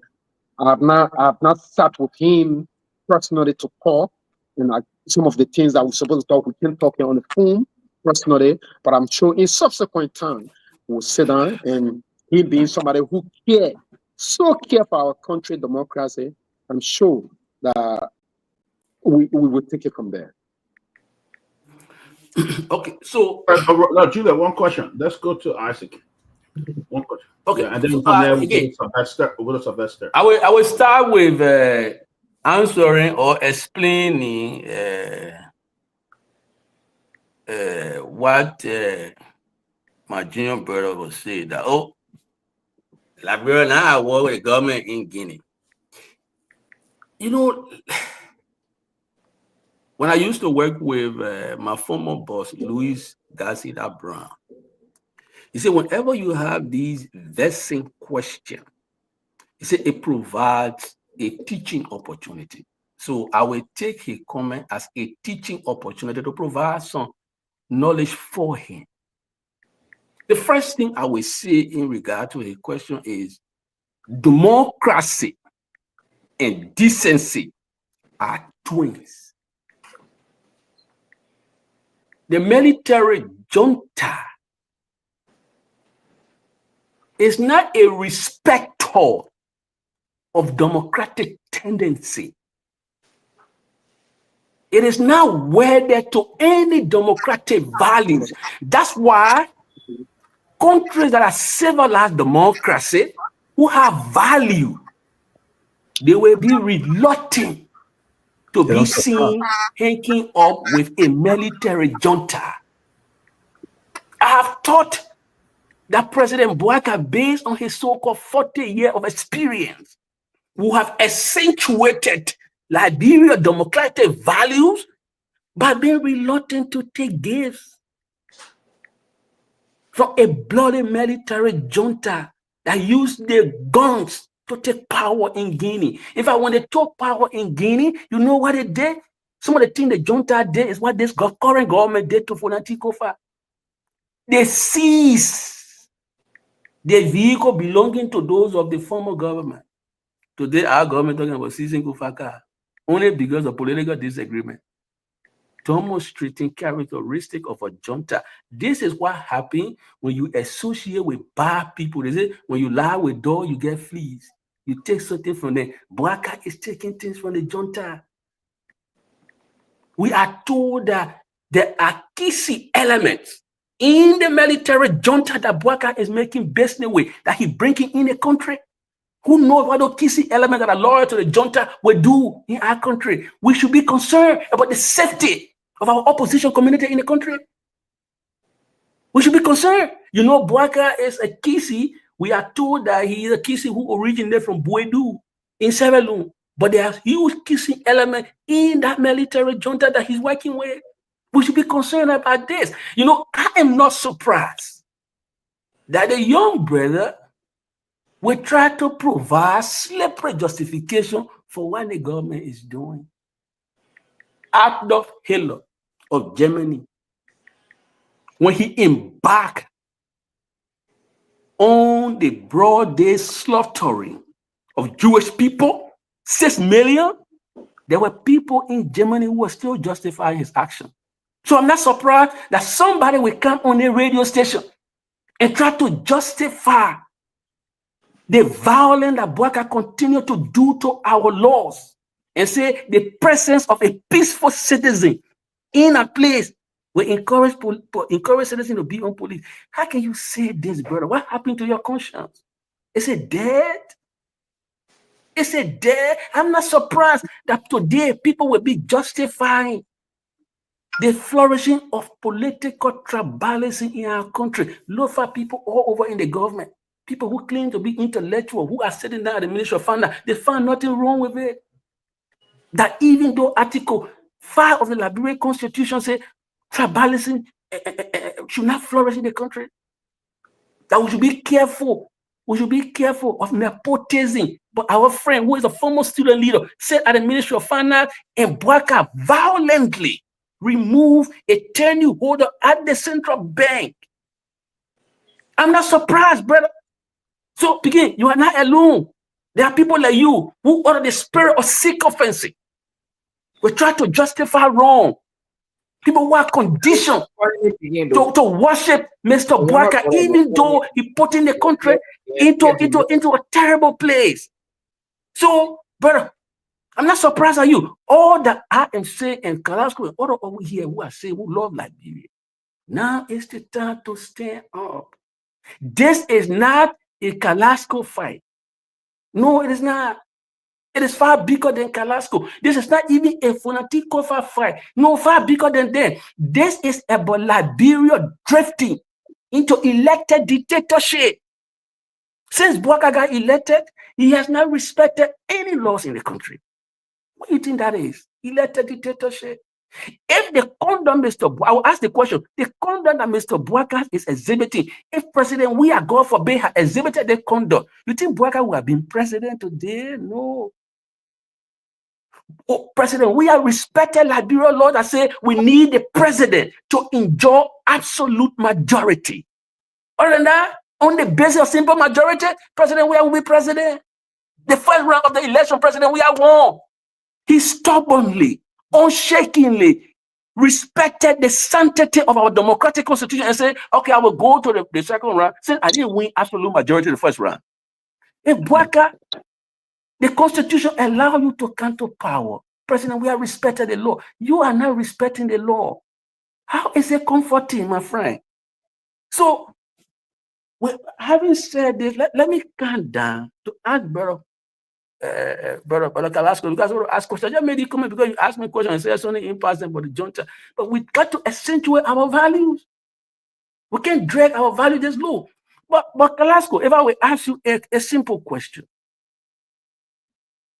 When Bwaka went to the Capitol building, he said he was condemning hooliganism.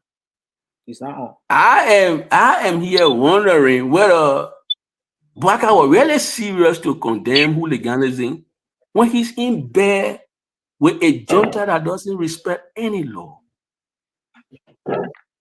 I heard Bwaka So I said that people should respect the rule of law when he went to that place. And we all know, intelligent people know, that the military junta that he taking 10 pickup trucks from don't respect any rule of law. It's a rule of the jungle. So, brother, do you think we should take Bouaka seriously when he said those two things? Or we should laugh him out of the room? What's your view about Bouaka talking about condemning hooliganism, even though the man who orchestrated the violence in Lofa County, Bouaka rewarded him as Minister of what? Interior. Even though the guy who shot people in the CDC compound, Bouaka named him as Deputy IG. Do we really take Bouaka? Should we take Bouaka war seriously that he opposed to hooliganism? When the police people are brutalizing people in the street and they report that they shot those 3 boys, I thought they were 5. Somebody said, oh no, they're 3, but shot some citizens in Kidman for exercising their right. Should we take Bouaka war seriously, Kalasco? What do you think? We should not. Anthony Johnson, we should not. We should not take it seriously because this is why we call speaking from the both sides of your mouth. You know, you're speaking from here and you're speaking from here. And, you know, when I listen to that clip to Anthony Jackson, you know, I could not help but smile. I said, is this really Mr. Bouaka talking about respecting rule of law? Really? Is this the old man talking about respecting rule of law? When some people that were employed at the Ministry of State guarding us, people there guarding us, Mr. Bouaka was. They were arbitrarily dismissed through his instruction without giving them any recourse. Without any recourse. And you're talking about respecting the rule of law? You're talking about respecting the rule of law when today the LTA, even after the Supreme Court ruling, you made that play out of the Lofa Defense Force headquarters. You're talking about respecting the rule of law? You're talking about respecting the rule of law when you see, when you in a flagrant manner fighting Fonati Kofa, who is authorized by the Constitution, the one you soon told to uphold and protect. You're talking about respecting the rule of law? You're talking about respecting the rule of law when you're instructing the police to fire at innocent civilians, peaceful protesters. You're talking about respecting the rule of law? You're talking about respecting the rule of law when you see citizens walking in the street. You indiscriminately come and arrest citizens. And arrest them. Beat them up with gun butts. Beat them up with gun butts. Talking about respecting the rule of law? Is this what you call respecting the rule of law? This is not respecting the rule of law. This is a sheer hypocrisy. And we can't condone this act. Liberia is not for Joseph Bouaka. Liberia belongs to every Liberian. There will always be descending view. And when there is descending view,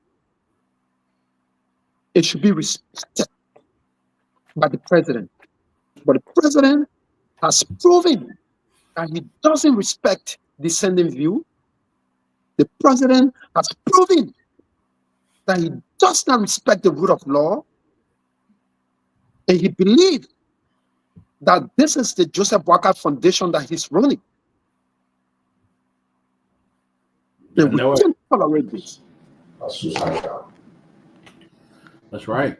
That Sylvester, let bring in Sylvester. Thank you, Dr. Peabody. Let me say a wonderful good evening, and it's good to see you, Kalasco. Thank you for your service to the country. It's good to see you back from I don't know if we should still call it the notorious Sorby or the rest of that. It's good that we're discussing this process this evening. Good to see you, Sylvester. Yes, there are thousands of our Congress and our brothers and sisters that we have to go to Sorbies. They've been going there years. We don't hear of them. We don't see the kind of a carnage they will go through, the excruciating pain they will try to navigate through, and while they're there, no one will push to advocate for them. It's good that you went there, you that very close to the establishment, then the former establishment, but you understand what is unfolding in the government. It's very important. And that's the reason why we've been urging. From the time Madam Sirleaf days, I visited the South to visit via the New Progressive, to visit Ronnie C. I saw the condition of that institution, and we've been calling on past government to at least make the place more conducive, and so that folks there will have usable and drinkable water. They will be in the area that will be very okay. It's quite unfortunate from Madam Sirleaf, from the Taylor days, Madam Sirleaf days in the past. Even the government we all work in, they didn't do much for that prison institution. It's a shame to all those government that you may have gone there and experienced the kind of a situation you experienced. It's quite unfortunate on the most serious note. And let me also condemn what you went through. If the fact that you were targeted and treated in a very inhumane way is quite unfortunate. No living creature, decent living creature should go under those kind of circumstances that you went through. It's quite embarrassing. It's very unfortunate. But we have now to call on this government that push for change and rescue process to move and do a lot of things in terms of correction. The process of a correction is the part of the process of rule of law in the country. Correction is a very serious element in the portion of implementing the process of rule of law. And it's unfortunate that you may have gone through that process, and we have to condemn this government on that. I want to be very emphatic on that in terms of the way they would treat individual citizens. The right of individual is very important. It's paramount of our laws. So I would love to see that. And I would think you take some time and narrate more or less most of those things you observe that need to be changed in that area, so that the general population, because correction, the prison is the home of anyone. Basically, it's meant for, I may be there tomorrow. Anyone may be there tomorrow. So it's the institution that we have to treat in a way that it will be befitting to our population, or those that are living within the bitter weight of our republic. But let me vehemently disagree with those that believe that this government should not do business, and any Liberian government should not do business, even how you're going to call it military junta or what kind of junta, in your own nomenclature you want to give it, any description whatsoever. Now, we, from the level of international relations, is very paramount and important. That is our neighboring country. You cannot use the process of isolationism. The element of isolationism does not imply in this situation. So the government, we have to get involved in diplomatic intercourse of any relationship that will border on the process of keeping the peace of our region. Remember, in past history, it was our region. It was our region because the relationship was not as consistent. That's how the war came into the country via the border of Africos, Butu, from a sistering country or neighboring country, if you will. So it's very important. If I was going to be the president, I would do the same. And I didn't support Ambassador Boakai. I'm not a fan of Ambassador Boakai, but I would encourage him to continue the very good relationship with that junta administration, so that we have peace along with our borders. That's the most important issue. We're not going to be sentimental in looking at everything we want to look at. The very important aspect of this issue is moving to create a very wonderful diplomatic relationship. The bilateral relationship that has subsisted between Liberia and Guinea is very paramount, that we continue that process. I agree there are different tribal lines we have. We have the Loma in Guinea, we have the Loma across in Guinea. We have the Pele, in Guinea, and we have the Loma in Liberia. We have the Pele, and those different ethnic groups, also the way, and they are very basically intertwined.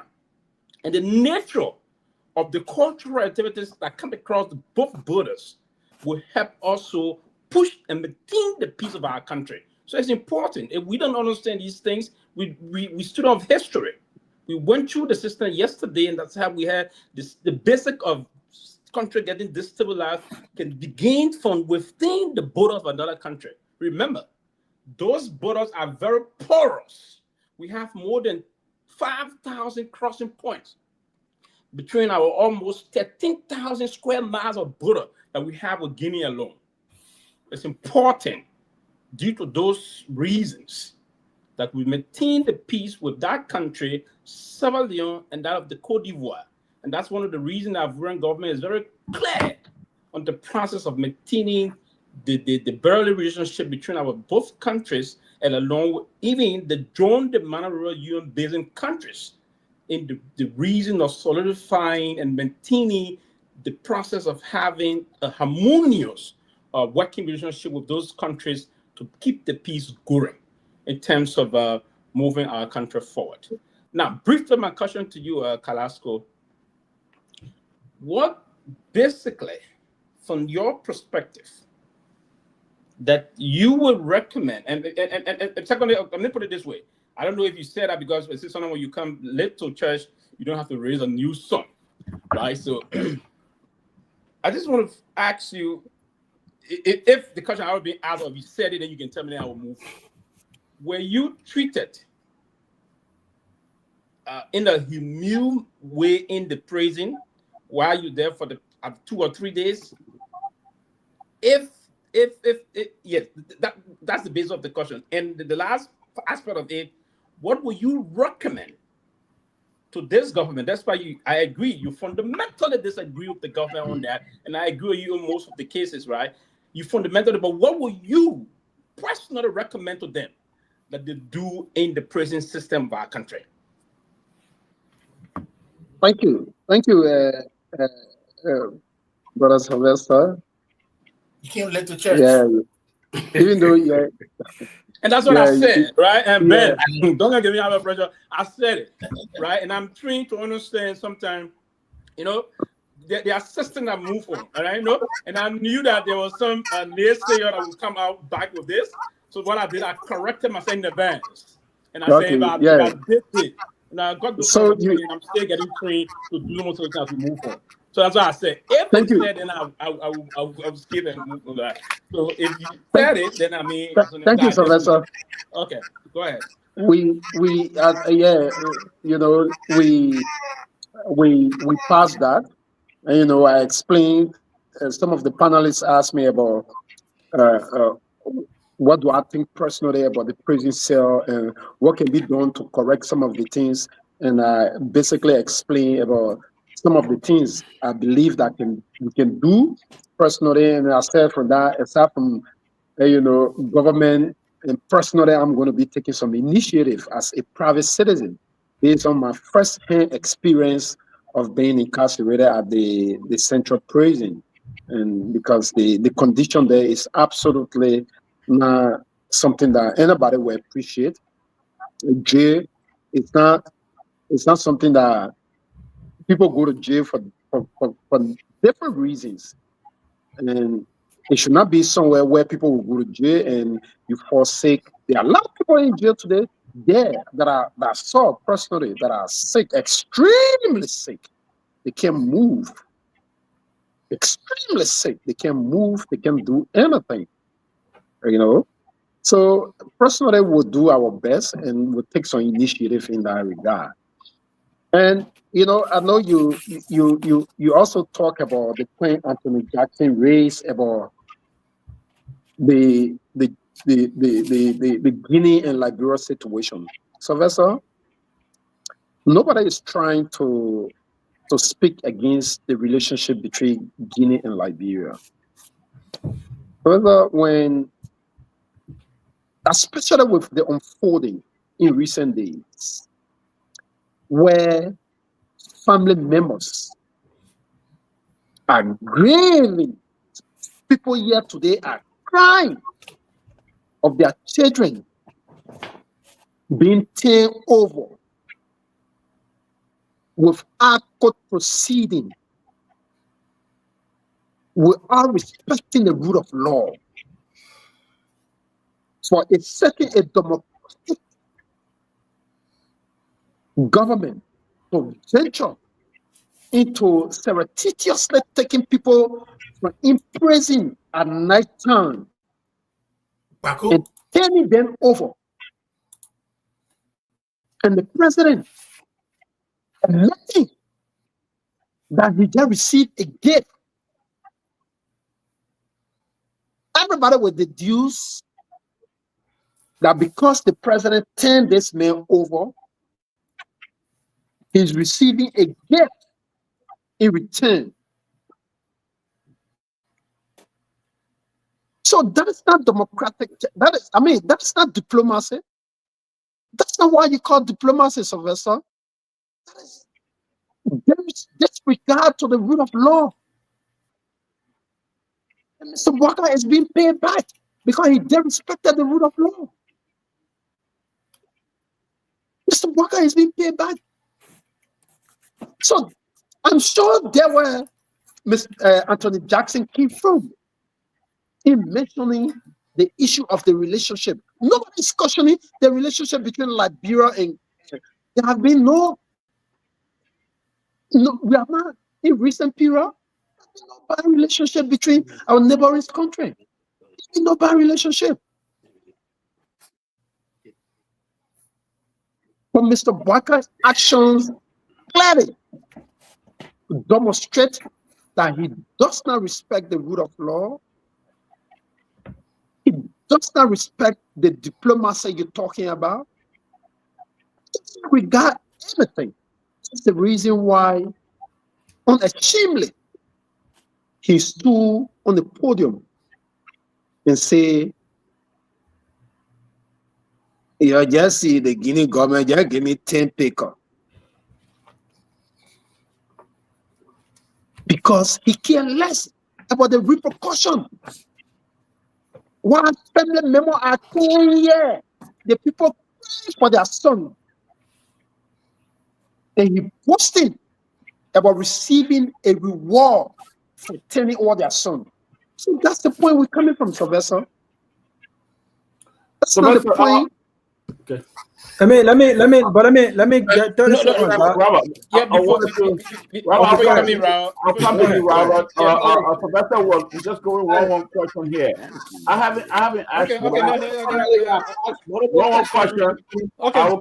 I will come in. I'll go to Robert, and then we'll go to Jonah, and then we'll go to Abu again. No, I want to come in and say one more question, right? I want you observe it across the line. I am. I am. So, but let me ask. I want to ask one question. Keep the order. Same way how it started. I'll ask my question. We'll go to Robert. We'll go to Jonah. And we'll go to Abu. All right. We have many here, guys. You guys just got to beg. Oh no, we're all here. All right, I'm gonna ask my question. I haven't asked a question. Raul, you have to ask you, Raul. Let me ask you, Raul got interest in this show today, so you talk about. All got interest. I want to ask you I want to ask this 2 in 1, but I ask you 1 minute. You know Gregory Coleman personally, right? Yes. Okay. You talk about going to President Barker. Many times, President Weah will send you an envelope. What was in that envelope? Money for him, right? Yes. It was money for him, right? And you said you did a lot of time. Don't interrupt. If you interrupt me, I'll try to mute you. I don't want to mute you personally.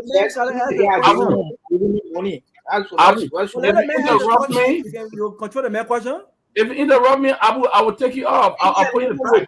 Give me money. But why is the man getting money? Okay. No, but the question. Abu, I don't want to be disrespectful, Abu, but I'll put you in the back. You do that. Abu, Abu, no wrong. The man said a wrong thing. He said a wrong thing. And you said that you took money a lot of time in the envelope. Maybe you don't want to say money, but envelope, but money not envelope. It did a lot of time, right? Yeah, a lot of time. And even President we hired Gregory Coleman, and only for demonstrating, they arrested you. And could you talk about the guy who told you that he was going to kill you? Could you talk about that Mohammed Sharif guy? It's funny. It's Mohammed Fofana. Mohammed Fofana. Okay. Talk about that. Let me bring her his picture. I got his picture here. Please send it. Let's put it up, please. Great question, Doc. Please. You got a picture. Send it. We'll put it up. Yes. Yeah. The world needs to know that. Guys, since the case is in court, could we no case business. We'll put that picture up. No. I'm just saying. saying. Who are some of the people in the police that abused peaceful protesters? It's okay. They said police was attacked, but the other police were threatening to kill this man. All the people arrested, you won't kill Sekou. For fun, who threatened to kill you? Yeah. Yeah, I'm sending the picture to Robert. Yeah, send it to him. Let me. Tomalin. Tomalin. Yeah. Okay, I'm sending you the picture right now. Yeah. Okay. Yeah, I got cool, man. Oh, sorry. But the man in the court, he got cool. Yeah, so we're going out of that. Robert, Ben, Abu, then we go. Okay, Tomalin, I just sent you the picture. He's walking behind Gregory Coleman. Okay. Wow. He's a special aid to. Wow. Those guys. Yeah, Sekou, go ahead. Speak about that threat. Yes, and this is the guy. They call him Mohammed Fofana. And this is the guy who came while I was there, quietly sitting. He just came and started, harassing me. I'm sure there are a lot of people that are listening to the show. I'm sure some of the people, some of the protesters will call and admit about what I'm saying. How he came and started hitting on me. If I came and said, why everybody saying on the floor? What am I sitting on? Why you get a man chair for? He start talking about his rebel business. Me, I'm not scared. We came from way behind the line. Police officer in this 21st century, and you're talking about rebel business? You want people supposed to be running to, and somebody is under police custody. The person is not in any violent move, and you just come and start hitting on the person. And I registered the case with 107. 107 was very magnanimous, very good. When I told him, he said, who's the person that did it? At that time, I did not know his name. I did not know his name. It was subsequently that I got to know his name and being assigned to a police director, Gregory Coleman.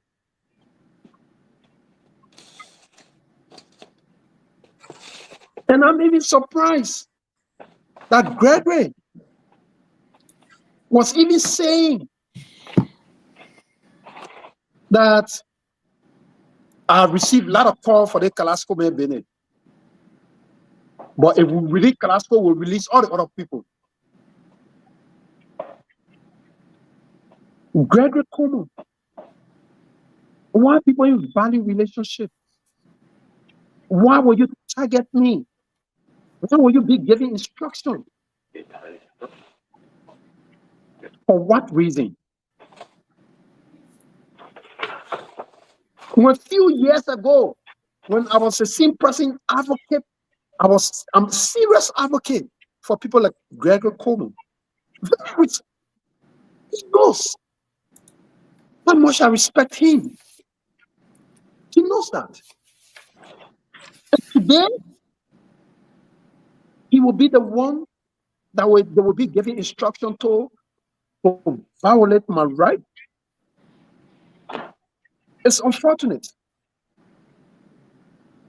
But again, this is the direction the country is moving into. We are seeing a lot in Liberia. There is nothing, absolutely nothing, will intimidate us from speaking our mind and speaking against ill in society and speaking against injustices. Nothing can stop us. Yeah, actually. All right. Let me borrow Anthony Jackson's description of Mr. Boakai, the deacon, the Baptist deacon. From Wedu. From Wedu? Wedu. Who's next? Robert, you next, right? Yes, I am. Let me say this. I just want, and Sylvester knows. Sylvester.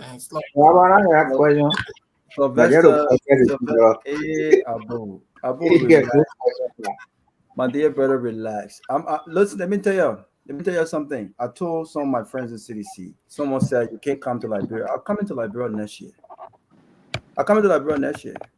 That nonsense you'll be doing.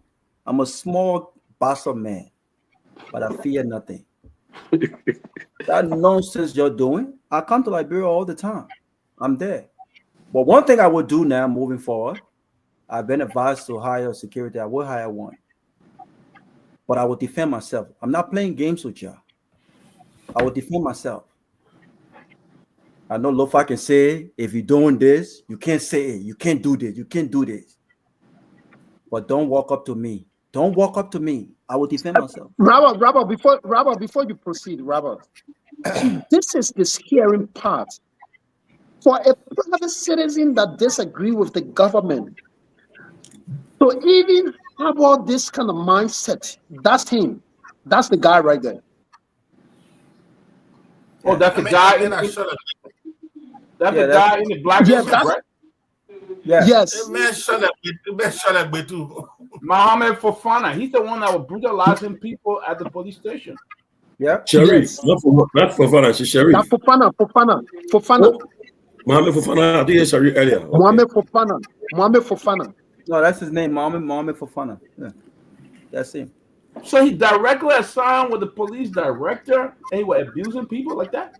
But why? But have you asked the question, why was he in that pickup? Why was he there? Have you asked that question? When you ask that question, it tells you that Sekou was Robert, he was sitting in the pickup. Well, he was at the police station. He came to the police station while you were there. Yes. Right. In fact, to where they carry me, he had no basis there, boy. He came the first time. You know, the other guys were sitting there. The lady was on the decks. He came because I could not see behind me. And he came and asked, what a man. So they said the man's on that side. It is. So that's how he came. No problem. For a private citizen to even be thinking, say when I come to Liberia, for fear of my security, I will have somebody. That should send a signal. This is not a good signal. This is not called for. This is not what people want in our country. Yeah. This is not what people want. But Sekou, whatever we have to do, we will. Thank God we can afford that, and we will. But let me just say to my brother Sylvester. Oh, nobody after you, man. But no one better be after me. No one better be after me. I'll continue. Now we got other guys who want to talk. Yeah, no. But Abuki interrupting me. Yeah, nobody after me. Nobody better be after me. because someone come after me, they will not like it. But let me just say to my brother, love, I be laughing. You don't know me, eh? Somebody come after, do not like it. Because I will defend myself. I was raised in Georgia. Where I come from, we defend ourselves. And Robert, you learn the show. Please ask your question when you defend yourself. So let me say this to my brother Sylvester, and I think what's his name is waiting to speak on that, and I'm sure my brother Isaac Jackson is in full gear. But let me just say though, Sylvester, and I agree that we must maintain a diplomatic relationship with our neighboring Guinea. But I like the fact that, and I want to emphasize the word diplomatic. You cannot mix diplomacy with military junta. You can diplomatically engage, for instance, terrorism. You can engage terrorists. You can diplomatically engage. You can be saying something. America just sent a delegation to Syria. But listen, but America just sent a delegation to Syria. But listen, but listen.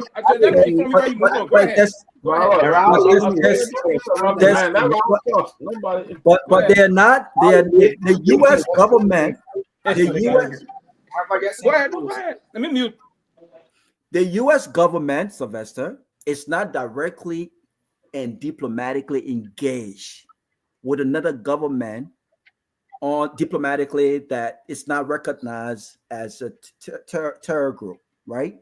What I think what Isaac Jackson was speaking to was the president of Liberia. You just talk about delegation.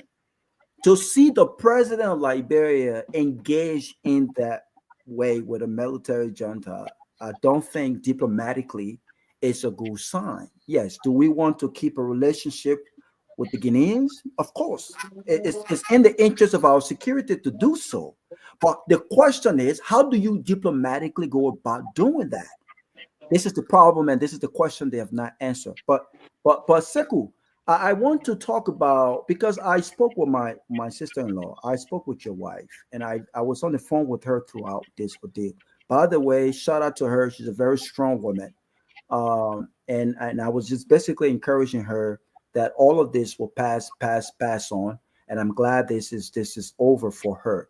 I want you to just briefly speak. How did this impact her? Because she didn't expect you to be in prison. She was in right to your house as a peaceful Liberian citizen, nonviolent, and you was picked up by your trouser and thrown into a pickup truck and sat on, and a few minutes later you was in a Central, then taken to South Beach. How did this affect your wife and your family, for that matter? Well, like I said, Robert, initially, I've had some impact on my family. And, the family been worried a lot. Not only my family, Robert, friends like you, everybody been worried, giving my history, like you said, giving my history. But I'm glad that, I have a very strong wife. My wife, I'm always grateful to have her as my wife because of the mindset she brings to the table. I'm really grateful to God that He blessed me with a good wife and a very strong wife. She has stood up, encouraged me. As a matter of fact, she been encouraging me in the last few days, and to remain strong. These things happen. She know that I'm in politics, and some of these things will always happen. But she will make strong and keep my head high up. As a matter of fact, especially the way the manner informed that I was illegally arrested. There's nothing there to bow my head about. She's a strong woman, Robert. Like you spoke to her, she's a very strong woman and very determined to see a family that will come up strong. So I'm grateful to God for her. All right, go ahead, Ben. Ben, go ahead. We'll go to Thank you, Kalasco. So I have a little fear for you. And here's what I say. And here is my fear. It's not a physical.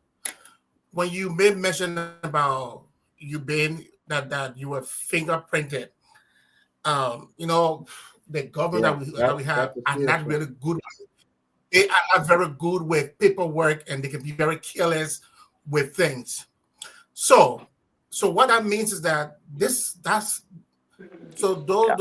things are those things can be electronically transferred.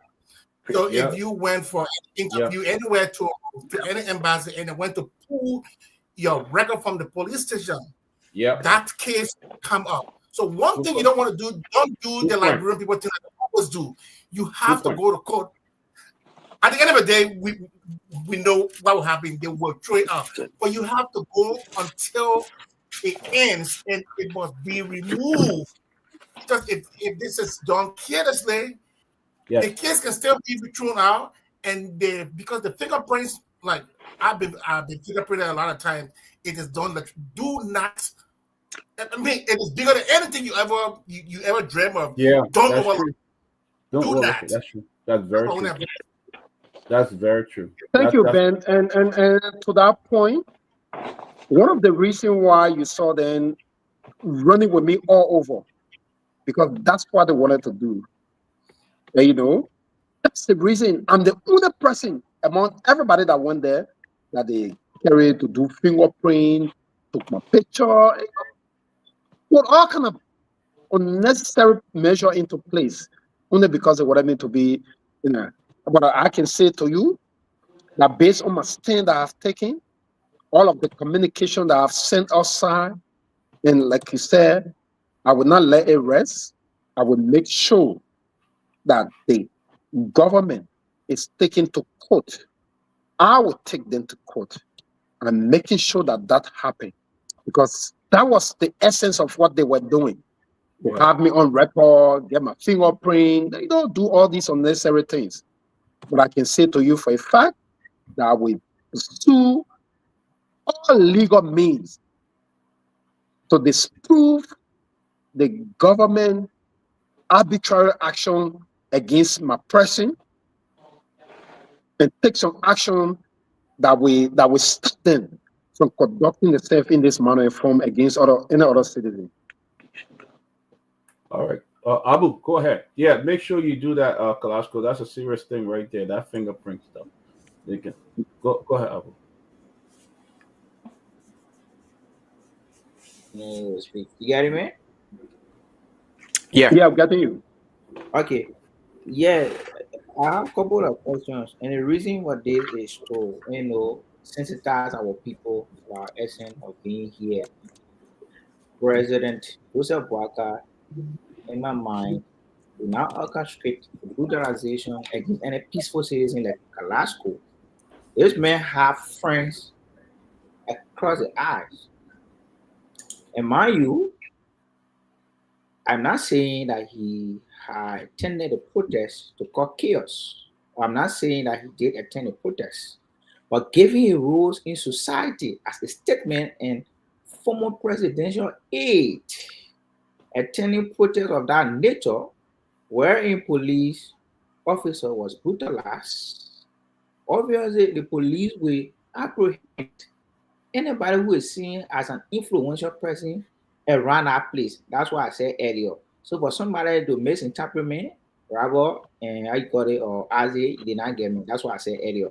So to Azi, it is hypocritical to come on a show and refer to the current president as Joseph Boakai and the former president we are. I think you need to stop that sophisticated as we are. Acknowledge the fact that Joseph Boakai is the president, we call as president. So to my big brother Kalasco, I don't know for whatever reason that Where you from? Oh. Why didn't he go? Because I wanted him to see how he was uninterrupted. Can he please come back? He's talking. Nobody interrupted him. His phone went up. No, I want him to finish your question. Oh, the light went off? The electricity went off. The electricity went off. So can we move? Peabody, Can we move to the next person? Yeah, that moved to Tomalin. No, he's on. Let him finish. Peabody. Yes. Yeah, my machine on man. EDC, unfortunately, EDC is on this side. That's why we have it. Take some of Patrick Honda gas and use it. Okay, so Abu. So you finishing your question or what? Yeah, or we should move on? yes, like I was saying though. Yeah, like I was Abu, saying. on like a leg go up. It is unfortunate I'm not going to screen the face of my brother. So, like I was saying, right? Alaska, it is an extreme fact that you are homeless. I've not seen you to be a troublemaker, but you're being around the vicinity of where the protesters have gathered, wherein some of them were correspondent. Just say what you want to say. I will stop Benny and bring police. I want to pay against that background. Police invited you for an for inquiry. But again, whoever may have treated you that way, I have not authenticated as to whether they have personal issue. Abu. Yeah. Is that how police invite people? Thank you. You think that the way police can invite people? I come in, Chief. So whoever may have treated you that way. No. Before you come, Abu, is this how you believe that police should invite you when they want you? That how they should invite you? Come with pick up phone, hit you with gun butt, but how they can invite people? The way in which they treated you, in my mind, was not right. The way in which they treated you. I'm going to be very objective here. The way in which they treated you, as you asserted, if that was done, I think they infringe on your right. But they have threatened you. I'm urging you as an ardent supporter of this government and a exuberant youthful supporter of the United Party. I'm urging you, just as you stated in your section, to take that person the whoever threatened you can you got redress. But for you to make it appear that he's being targeted, I don't think so, because he's one of the personalities in this country that have friends, both in opposition and the ruling establishment. You have friends, and I know what with me usually. So for somebody to say that you've been targeted, I don't think so. Maybe somebody within government will have issue with you, but the entire government will to have targeted you. I don't think so. I don't see it from that angle. All right. Tony. Then we'll go to Can we 10 guys? So you got. No, I have to pay attention. I'm still at work, so I have to do stuff and come back to work. Right after Sarah will bring you on. Quickly. Quickly, let me again, Colasco. I want to say I listened to you for that night. It seemed that you were arrested. I think you texted you quickly, and I asked you, and you told me you were being tortured. I raised the alarm, raised the level, and you told me that you were being tortured and harassed. It seemed that you were in custody, and after that, I didn't hear from you anymore. I was a little bit worried now because don't forget, the next morning with the fire at the Capitol, and I said, wow. Anything happened in the core of darkness, and people will say, oh, the fire happened. So I was a little bit worried that morning when the fire was. I said, oh my God. Remember, if you check your phone, I kept on calling and texting, but no available.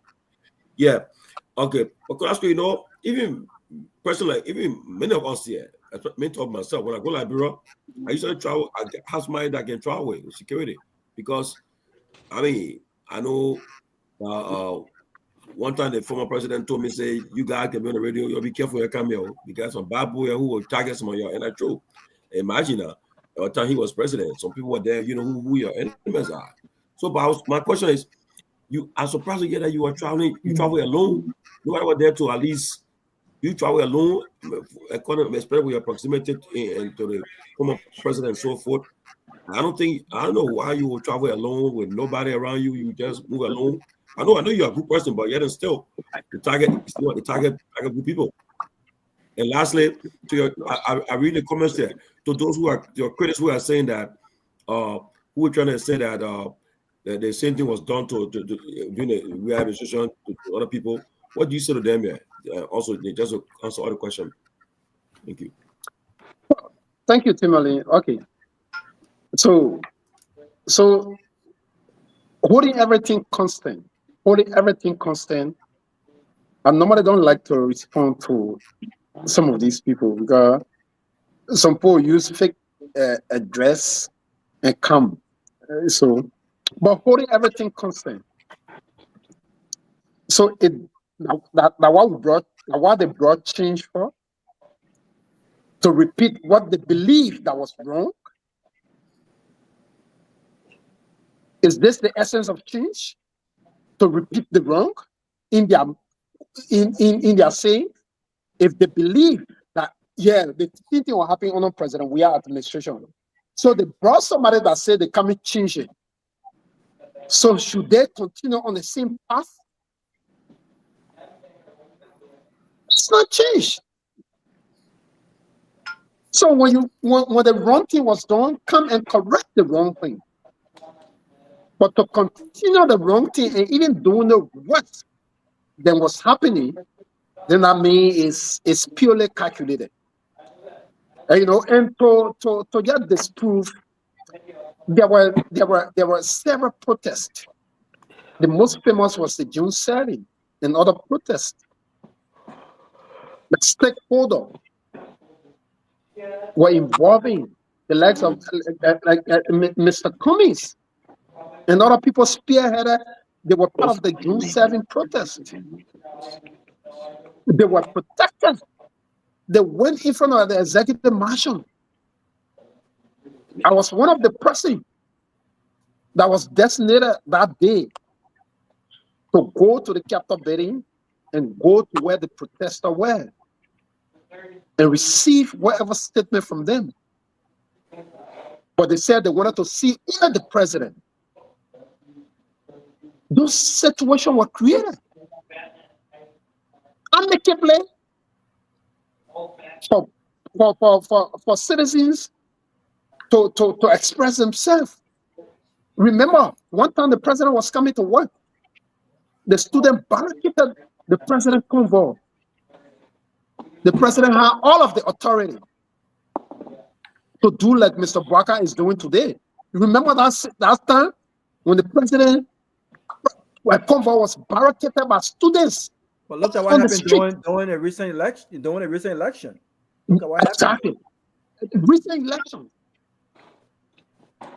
The president did not go about taking them or firing live bullet or tear gas. The president first day in the executive mansion and the foreign ministry, the University of Liberia students were protesting. What did the president do? He called for the students' leader in his office to ascertain the reason for the protest.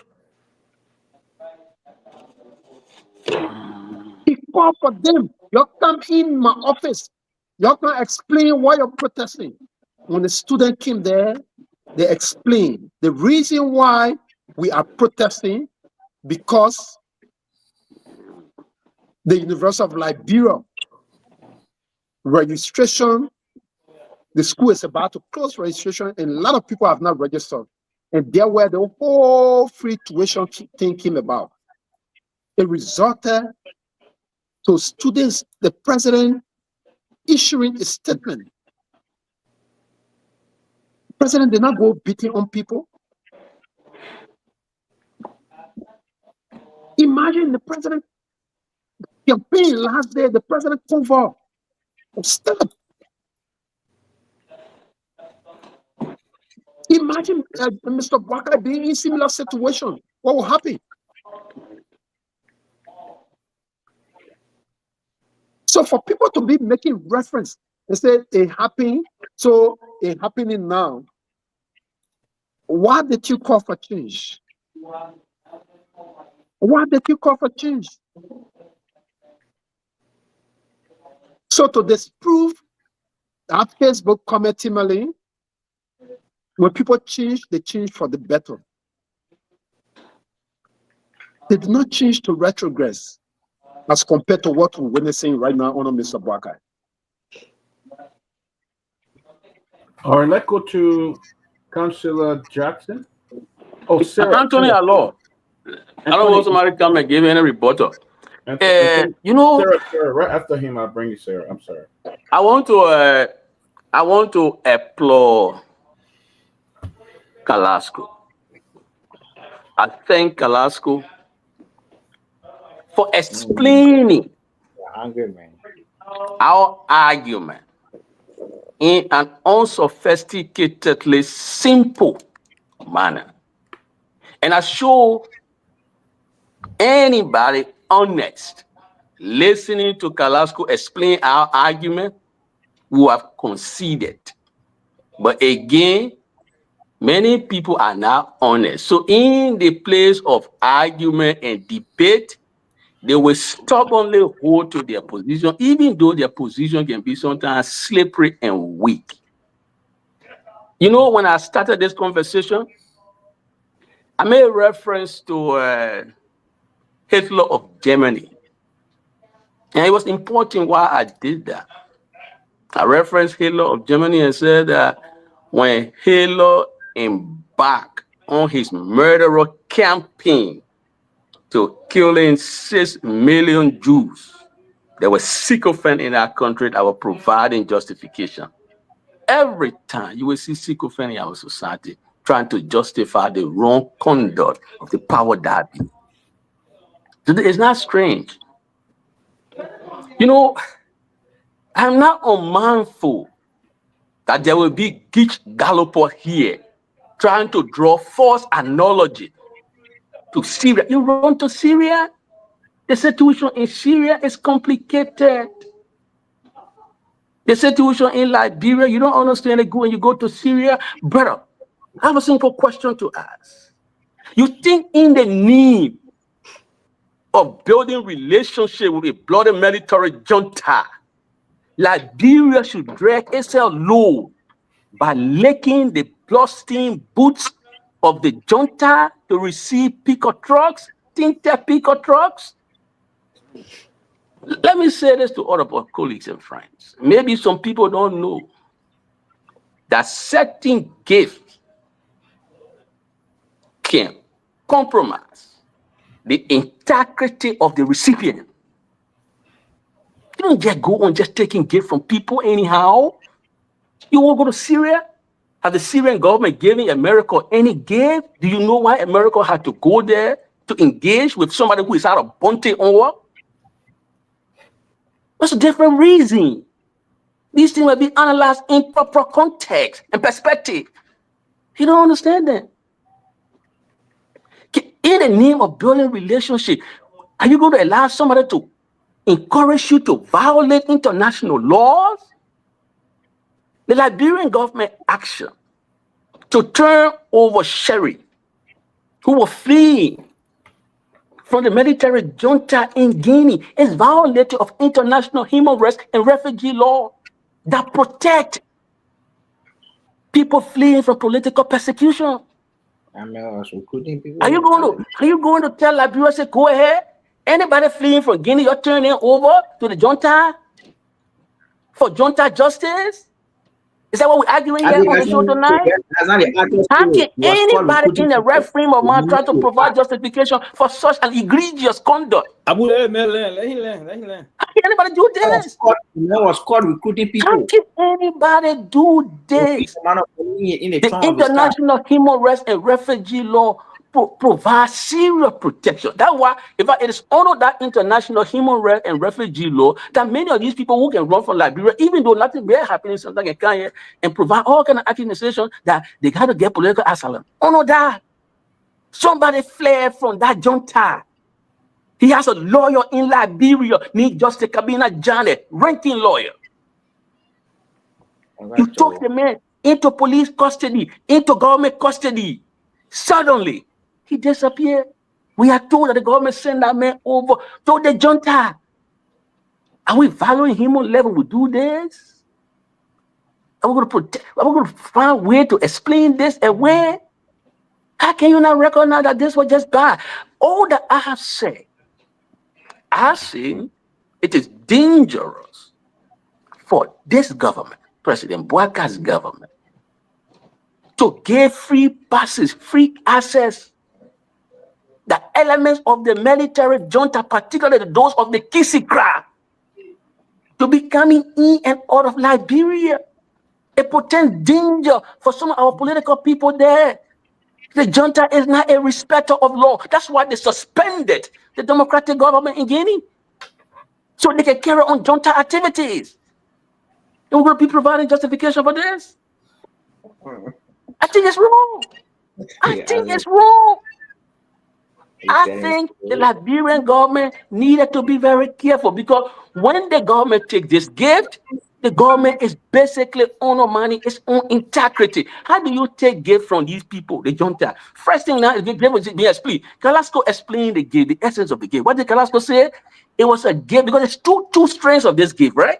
Carrasco's argument, the perspective is one perspective which we can highlight now. The argument is that the gift was given as a reward, a thank you for President Bouaka violating Sherry's fundamental right to be an asylum seeker in Liberia jurisprudence or jurisdiction. That's Carrasco's argument. It's a sensible argument. The man was running away from the junta in Guinea. He came to Liberia, got a lawyer. Government said, okay, we'll detain you, we'll go to court. The court proceeding is going on. Government, under the cover of darkness, surreptitiously gave the man back. The Guinean government said, oh, but we'll give you 10 people. Thank you for doing this. That's Carrasco's argument. There's another argument that says the 10 picotro is a bribe given to the government, so the government will be soft on the junta, that it will come into Liberia in and out. The president has been accused of paying bribe money to corrupt lawmakers to remove the speaker. Again, the president is taking bribe in the form of gift to be soft on the junta. This is inelegant. I don't care what standard you use. It's just bad, as bad can be. So, brother, I know some of us will support Bouaka no matter what, because we're from Lofa, and we think, the government should be operated by Lofa people, and he's the tribal chief running his clan. That's supposed to be Liberia. But it's bad, brother. You gotta stop being a deep developer. So my question to Brother Carrasco, and I will be making this statement, and I will be walking away. Brother Carrasco, our country is at a difficult place. You have now seen the darkness in the soul of Mr. Bouaka and those who support him. Even your effort doing this, we as administration, carrying gift for him envelope, did not dissuade them from aid treating you. Consider what they done to you, Carrasco. What you think to be the way forward? Because currently, as things stand, I see the absence of the respect for the tenets of democracy. Even the budget that the government passed in recent times is controversial. It doesn't meet the barest minimum standard. No deliberation. Agencies of the government. One person, the gentleman from LBS, is on public record to say they didn't even call me to ask me. There was no budget hearing. The government now tried to find propaganda against that brother. They said, oh, the man read report. But if the man didn't have capacity to read report, how did you make him boss man for LBS? He is alleging in public that there was no budget hearing for him. The budget is supposed to be the second most important document next to our constitution. It's been treated in the way it's been treated. Carrasco, where you think our country is headed? Where? Maybe that's the question you need to answer based on all that we now see.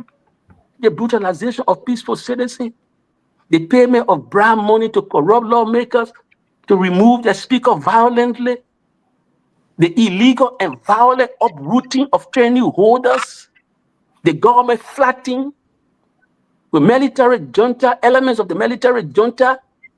I'm told they flew into Liberia and took Brother Sherry in a flight. The president, in reckless disregard to the hardship in Liberia, is flying private jet to go to Lofa, even though they said they refurbish those roads. I don't know. Where do you think Liberia is headed, Brother Carrasco? And what can we not do? I know we got friends here who were trying to explain away the horrible things that the government is doing, but we have an obligation. So, brother, where you think we are headed, and what can we do to reverse the rapid decline into darkness? Thank you, Anthony Jackson. And you know, it's always a pleasure listening to your narrative on governance, because you come with a lot of experience based on your very capacity, you know. And like I said, purely, we are retrogressing as a country, you know, and Lofa clearly pointed out as well. You know, people change, especially in elections, for things to get better. That's the essence of the change. Elections. People go to elections.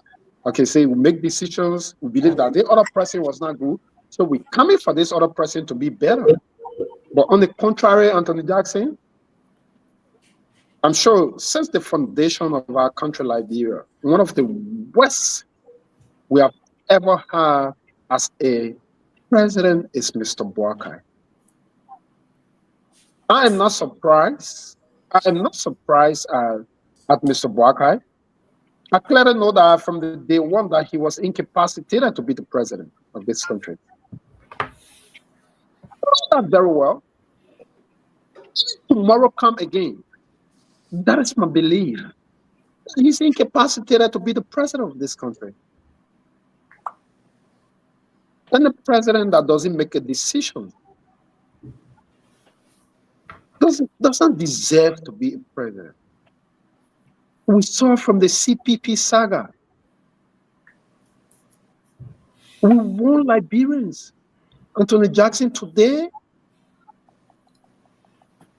the silent in the street, in the very corner of this country is worrisome. Ordinary people walk in the street. The regret is unimaginable. You spoke about people buying, government official buying cars, but today you get in there, you buy them in their dozens. Everything that Mr. Boakai ever spoke against, with the few times he spoke, because he used, the president is a user. He used Mr. Cummings. He used Alexander Cummings to take the hot pot on the fire with his bare hand.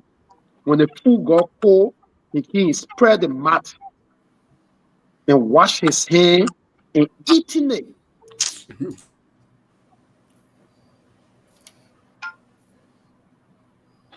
That's the kind of person he is. A president that is bent on violating the rights of ordinary Liberians. A president that will be sending communication to people, say, I don't want to see the person working to your entity. It's scary. It's scary. It's scary. And like I said, Anthony Jackson, whatever step Liberian can take, whatever step Liberian can take democratically to send a signal to the world that we are moving into the dungeon of difficulty. We must do that. All right, let me bring. It's 7 minutes after 10. I'm supposed to attend to something in the place where I work, so I let to respectfully ask that I bow or and I will join you guys maybe later on or tomorrow. I should have done this thing 7 minutes after 10. So I thank you. And again, Kalasco, I wish you all the best. I will join you guys later on or tomorrow. Thank you. Thank you, brother. Anthony Jackson. Tomorrow will be very interesting, guys. We have a lady. who's gonna be- No, Abu, we gotta bring Sarah in. I haven't asked my second question yet, Peabody. Sarah, I've been waiting. You guys will come, but let me bring Sarah in.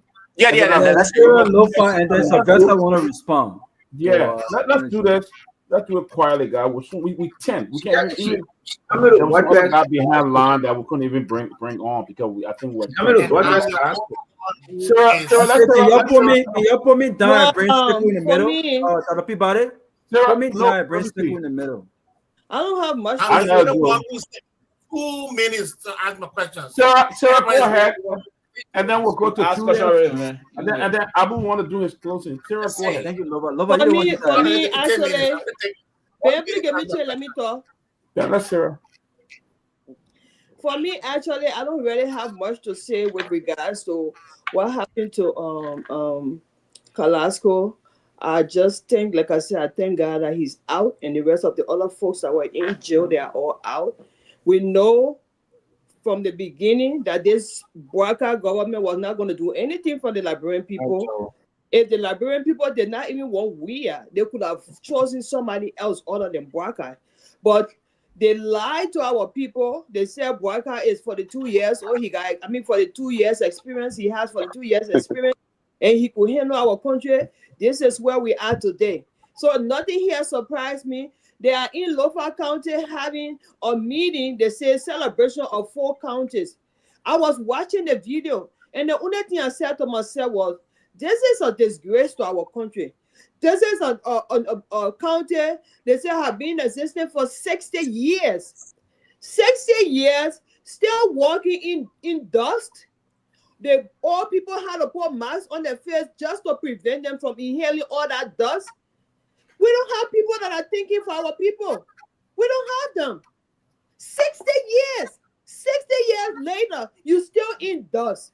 You're on a dusty road. You have $45,000 car on those dusty road, giving our people nothing but dust to inhale. And you have a president who goes there and stand there and say, oh, we want you guys to go to school. We want you guys to do this. We want you guys to be better. It's market to our people. What the backpack they got his picture now? You see it? Backpack with his picture, something that they condemned yesterday. It's a vicious cycle that is going over and over and over. We have no way out at this point. So we will continue to talk like the Liberian people can say, you will talk tired. We will talk tired. And for me, I can say, I will not get tired talking. We will talk. But at the end of the day, to tell you the truth, it's disappointing. 60 years? And you're still walking in dust? Where are the great thinkers? Where are the minds of Lofa County? Where are the people in those countries to say, let's put the BB card inside, let's get our people, pave road, let's do something. Let's ask Lofa Julius. Where are they?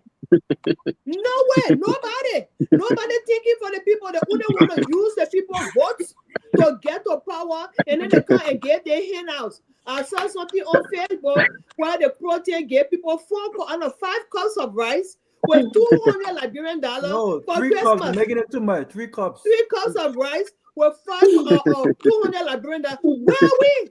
This is a disgrace to our people. And if you criticize something yesterday and you are given the opportunity today to get in power, make a difference. Don't come and repeat the same thing and you expect people to not say something about it. That's all I have to say. It's a disgrace to our people. Seriously. That's just my comment. Okay. So I guess it's me, that Peabody, right? Is that correct? I guess it's you. Go ahead. Come in, yeah. After you were quizzing at least 5 calls. Okay. Okay. So quickly. Oh yes, the better gotta respond though. So quickly. What people are so close, huh? So let me just say this, Kalasco. I think unless you share a face. From the genesis of the conversation, I described your situation as a form of injustice to you, and of course, anybody who understands advocacy will also agree with me. But I want to reference a couple of things. I want to reference a couple of things here. You mentioned change. You said the UP government came on the mantra of change. They claim that they were coming to change things. Unfortunately, it doesn't appear as that. Your government also promised Liberians change. Upon your ascendancy to government, there were several incidents that took place, including the issue with young Sisulu, who was brutalized, massively beaten, okay, and disgraced. He was naked publicly, and he had to escape. Justice was never served for this young man.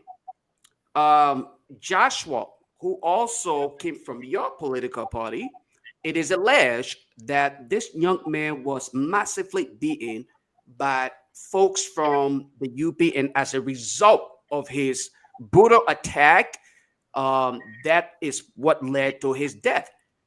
Nothing was done about that. Justice is yet to be served.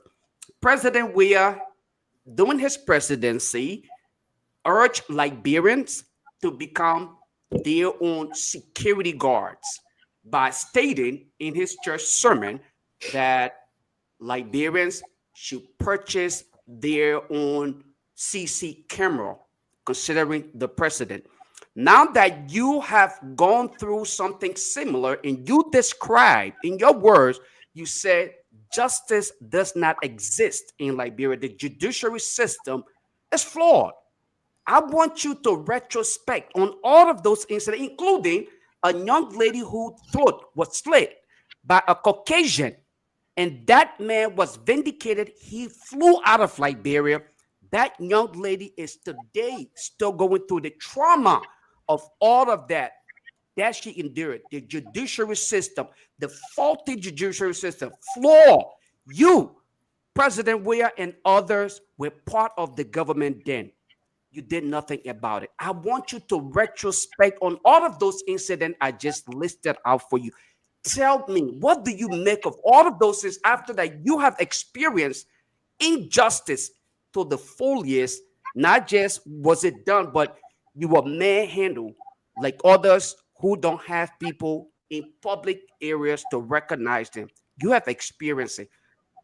Describe for me, how is it, and what do you think of all of those scenarios or situations I just listed out for you, Kalasco? Thank you, Lofa. First of all, I think it's a misrepresentation of the fact, especially with some of the cases you just name on the issue of the American guy who tried to kill the young lady. It was not on President Weah administration. You need to know that. They established that. It was on it's part of the justice system. That's what I'm saying. It was on a JMB. But it was part of the justice system. No. The reason why because you cited instances and you said as being the aide to the former president, and you cited those instances. Okay. And I believe that those instances that you're citing, they are incorrect. On the issue of the girl who was said that the beat Joshua, it was on Joseph Yumabwakai administration that she was also released from prison. I mean, she was vindicated by the police and given job by Mr. Bwaka himself. But on the overall, you talk about Sisulu, the incident between that you mentioned about Sisulu was not the police against the citizen, right? What we saw from the video tape, it was student grouping rioting among themselves. Student grouping rioting among themselves. The police were not involved into going there and say they brutalized him. That was established because it was clearly seen on tape. And some of these people that were apprehended by the police, I'm not a lawyer to follow the case. I don't know what happened, but I'm sure you that people were apprehended and taken to police custody for recalls. On the contrary, you have instruction being given to the police to kill innocent civilians because they were protesting. The records are there. The records are there. It's not me saying it. It happened. So those things happen. But overall, look, Lofa, like I said initially, when people change, they change for the system to be better. They don't change to go backward. They change to move ahead.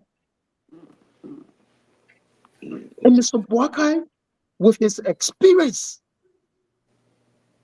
in the cycle of governance, we do not expect things to retrogress. We expect things to move ahead. But it is not happening. It is not happening. Things are purely retrogressing under Mr. Boakai administration. So the greater responsibility is on them. It's not on me. I'm not there. I'm not in government. My government was taking out of power. So the greater responsibility now is on them to fix what they believe that was spoiled. Are they doing it? No. So let's channel our grievance to the current government, because we are not there. President Weah is no longer the president of this country. And Liberian people said they wanted a change, they wanted a different government. Also of what George Weah did. So don't hold George Weah responsible for what's happening now. Can I just say something quickly? If, 30 seconds. 30 seconds, please. And that's the reason why I gave you all of those. That's the reason why I gave you all of those scenarios and asked you to retrospect, because I described your situation as injustice.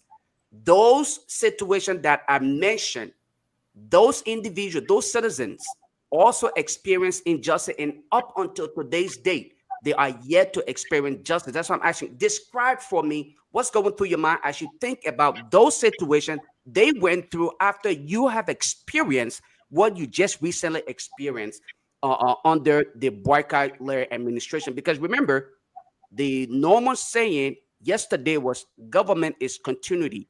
Today is a continuation of that. So I just want you to retrospect and give us your view on what you make of it.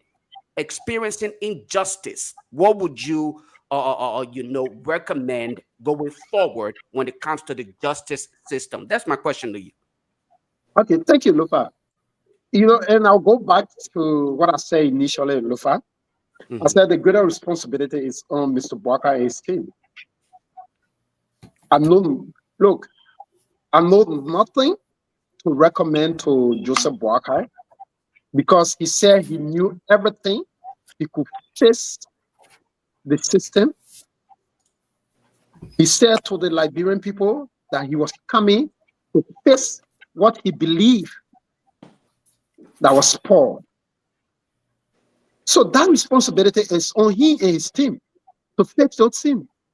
But when he's not facing it, well, we all are also charged with the responsibility on this platform, like you are normally doing, to voice them out, to point them out, like you did to George Weah. Some of you did not rest. You have your own show, Lofa. You're right. Yeah. You rest. 24/7. You have your own show. You point out things that you believe that was wrong. And the greater responsibility was on George Weah administration to face them. So at this stage, that responsibility has been transferred to Mr. Boakai and his team to fix what is wrong and the level of injustices that has been meted against the citizenry. Thank you. You got it. Mr. Kolasco got to go. Got it. No, people, let me say something before you leave. People are conducting the show. So. Velasco, will you? I bet you better don't stop making all my like that. Too much. But how we can see Velasco, Abu?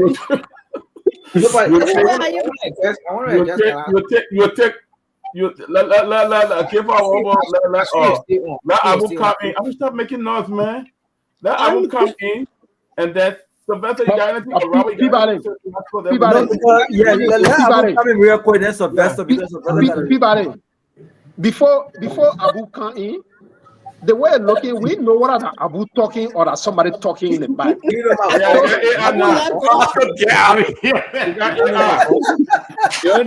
Abu voice. You start at the end, man. Abu voice. So we know what about the guy talking or somebody. Abu talking. That's a good point, Velasco. Abu, is that you? Abu in the darkness. Somebody got to meet himself. Somebody got to meet himself. Yeah, you know, it sounds lovable though, but unfortunately, Azzy is not on the show. Azzy talk about somebody influencing on people, right? Azzy, are you real?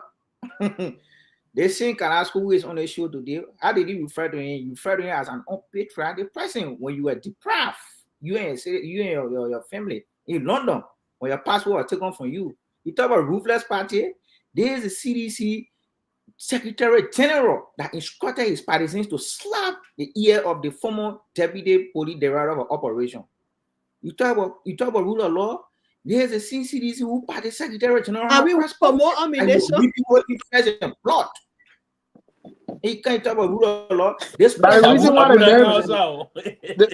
the main want people to see him because all of the note they finish sending him. You talk about rule of law. There is a C president, the former president. Project Dash when Gifty Lama was discovered. Gifty Lama and Abba Peter were discovered in a vehicle of Prospect. What did the former president say? They said they were boyfriend and girlfriend. Did he project? Did he honor my investigation? I can't read it too. You can't read it. You really want to say? You can't read it. You can't understand it right there. I was telling him for you. Sylvester, what are you laughing for? That's not fair to Abu though. We can't say he's reading from provided. There's a CCDC who portraying to be a party that respects rule of law. There's a CCDC in Tampa. We're seeing here their partisans. We're seeing take total casket of the current president, picture on it. And you can't get over rule of law. There's a CCDC where their supporters, they can't protest, put on last peaceful. Okay, so you came to do the same thing to get it. No, but you have it. You have to do the same thing. You're not doing justice to me. This show is intended to sensitize the people of Liberia. You'll bring people go for the you're not going to sensitize like not go for But who were honest stories before Abu?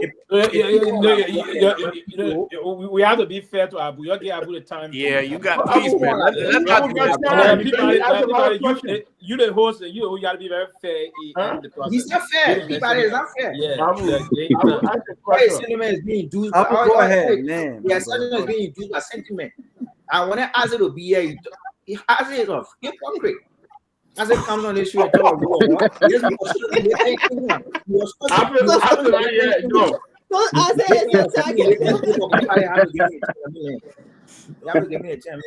may have strong leader in England. People were reaching out to him. He can't even be pressing somebody.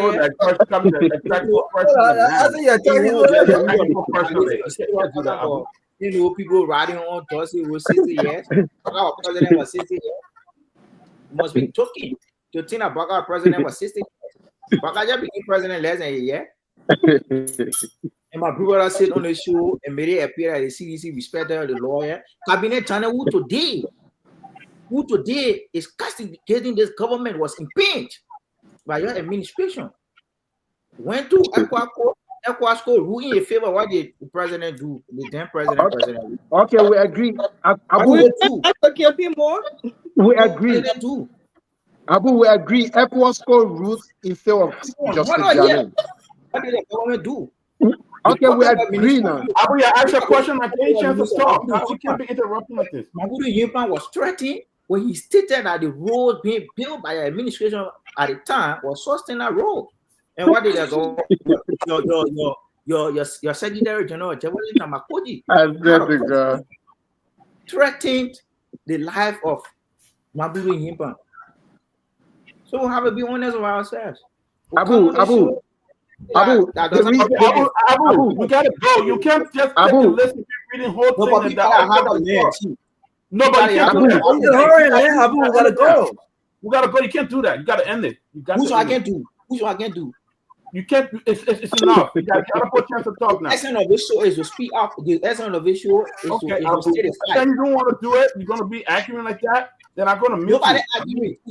The essence of this show is to state a fact. You gotta end the question. You don't agree anybody like that. Abu, we agree to your fact. Let him land. Let him just land. No, that's enough. Everybody asking. You only want Abu, I understand, but to be fair, though, let's just let him land. No, don't do that. I ask a question. You can't. He said he's not asking a question. He's responding. Yeah, but he's not. Look, I'm already in the show. You're taking all other people's time. Other people gotta talk. If you don't want to do it, then you can get up. Not being fair to me, Peabody. You're not being fair. Okay, I'm not being fair to you. That's fine. That's fine. But you shouldn't take the whole day asking questions like this. Abu, forget about the back and forth. Go ahead. Go ahead, Abu. Answer the question. The man can read. He can't ask questions. Sylvester, how do you tell? No, I don't think. You want to respond, Sekou, or you want Sylvester to come in? No, but Abu, I would not. No, that's. I consider it as a pedestrian argument. I would not even venture into that. Let Abu enjoy himself because So all the things before we need to go away. Yeah, we now in campaign time. Campaign finish, and everything I said. Oh yeah, they just Janet. Now you have opportunity. Abu had all of the opportunity to correct the wrong. His government had all of the opportunity to correct the wrong. If you say that Justice Janet, there was a situation, it is the same Justice Janet today that is saying that if today elections come today between Joshua and Boakai, he will vote for President Myean. It is the same Justice Janet that is saying it. It is the same Justice Janet that is saying today that he regrets ever supporting Mr. Boakai as the president. It's the same Justice Janet that he's trying to talk about today. So to be talking about this kind of small argument, the other one, the public web minister or the other person, these are all pedestrian arguments. I will not venture into that. I think can enjoy yourself. Yeah. Sylvester. Man. I'm just helping the other people. Oh, okay. I thought you taking one as a new. No. The man said you were the next. So okay. No, thank you, bro. Yes. On a serious note, and Robert won't go South LA won't go today. I agree. My brother gotta go home. My brother gotta go sleep. I agree. I see why you're trying to have speed. Anybody can get that too. I agree absolutely that this government got no moral standing. Absolutely. To just reference the past, because they ran on the mad track to change things. And if you ran on this kind of a thing, there's no room for the excuse. What you have to do now is to move and see how you can fix things. And I'm one person that believe that absolutely. I do concur with you on that. You have to move on. Again, what I was just trying to say about this whole thing that folks try to derail the thought process I was trying to project is that I was looking at it from the perspective, and that is a general process, a conventional issue here. And that's why I cited Syria, for instance. And I saw someone trying to reference Syria that they're going there for different reason, but the person didn't say nothing straight. They just discussed something in a half-baked manner, or do something half-hazard way he brought it out and left it hanging. And that's why sometimes we talk about this issue, but when folks don't understand, when they got this comprehension, this ability on certain issue when we discuss, and they are all saturated with the process to just come and criticize, they leave room for other people to just come and lambast them and move the way through. It's quite unfortunate. I mentioned Syria for a particular reason, that America is engaged with that with the rebel head that's now the de facto head of government of that country. The reason why I was stating that this government should engage, our government should engage the junta administration in Guinea, is for the basis of bilateral peace and for the maintenance of security across our borders. That's one of the things I stated. I didn't even go into the intertow of the basic line of what is unfolding in terms of who gave what and who didn't give what. I didn't get any comprehensive understanding as to who is giving what. But my process is that's why I commended the president when he even appointed Mr. Fogba Gizi as our new ambassador to Guinea, because it's important. Why is ECOWAS staying engaged with the junta? Why is ECOWAS staying engaged with the junta, finding means to amicably resolve some issue, because the junta have threatened to join Burkina Faso, Niger, and that of Mali to leave ECOWAS? Why is ECOWAS staying engaged? So my point here basically is not about, and listen, I don't believe in negatively tribalizing issue. I'm not kind of a negative tribalist.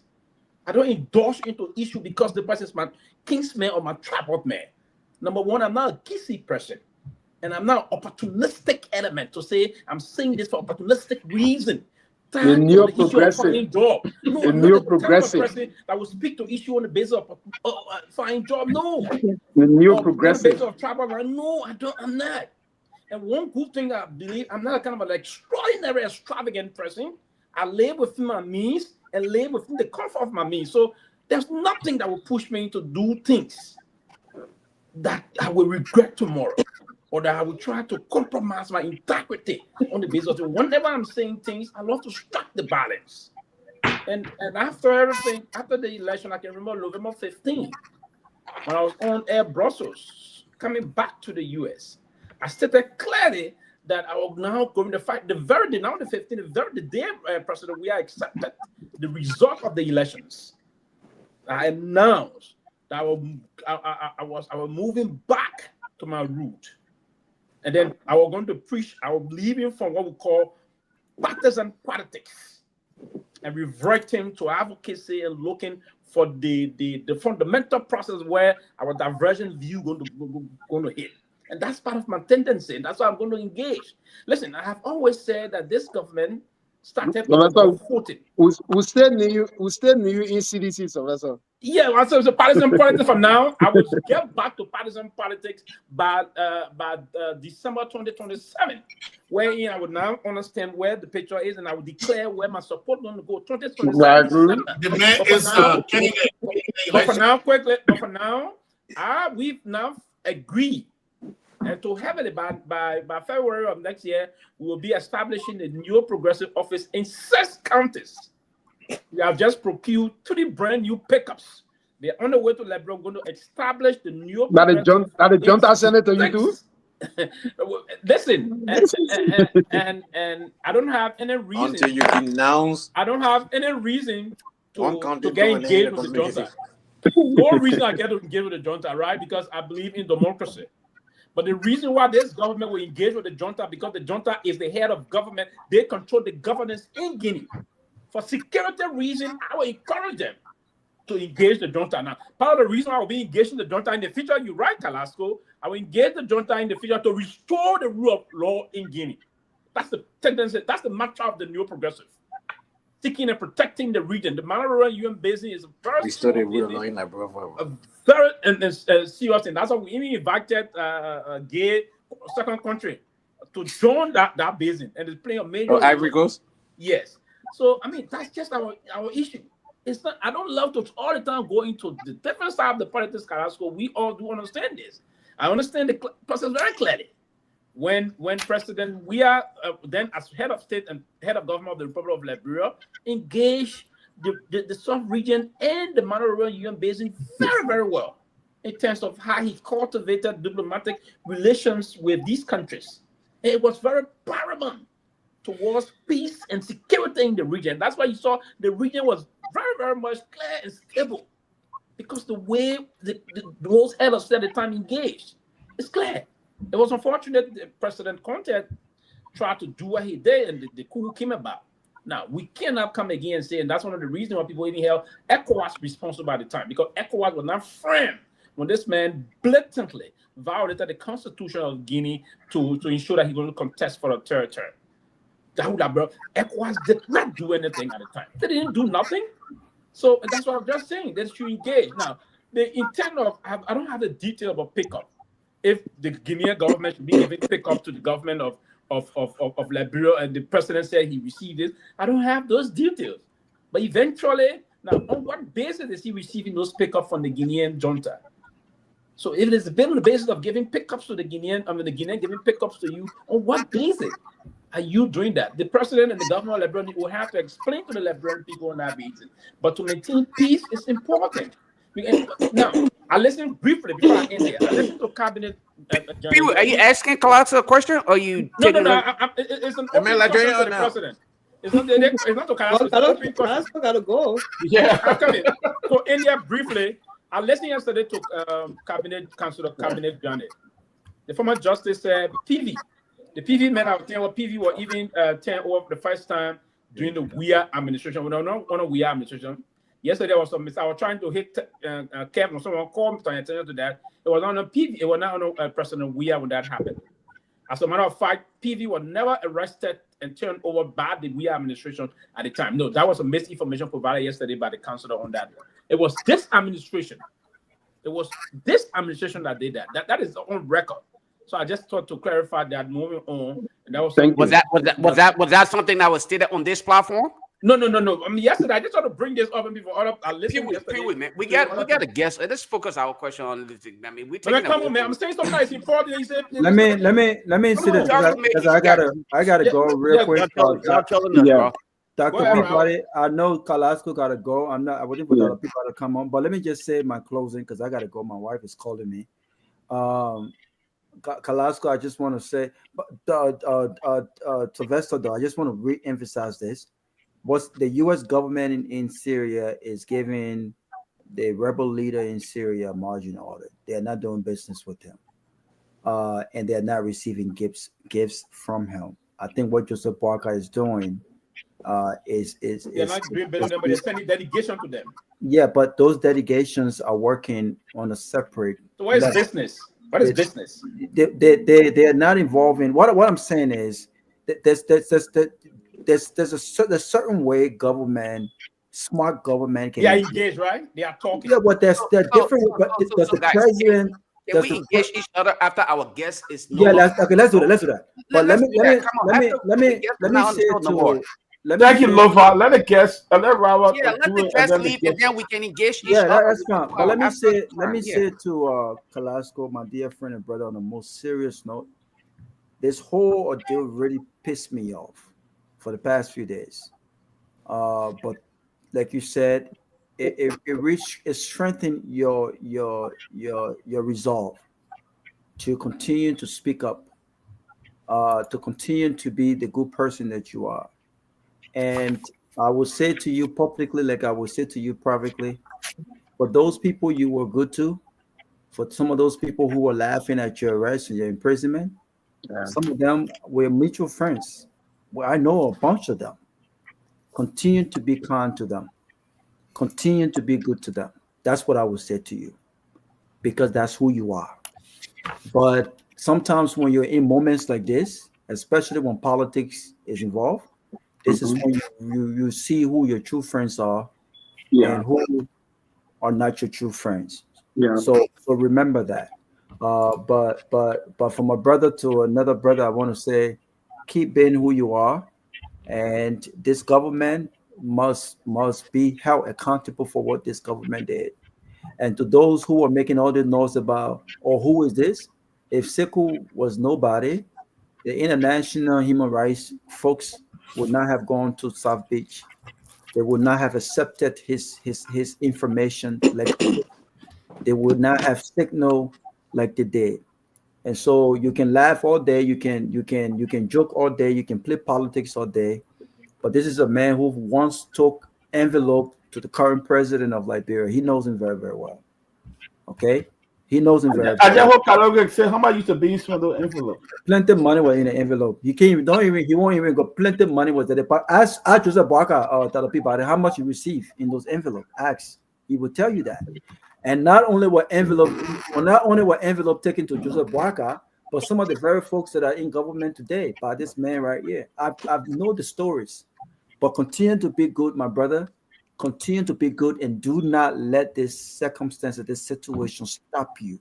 Speak up, because this was their intent. Speak up, and continue to speak up. I will see you soon in Liberia. Thanks for coming on. Thank you. Thank you, bro. Carrasco, it's all yours. We want to thank you for taking on your time. Can I say something, Dr.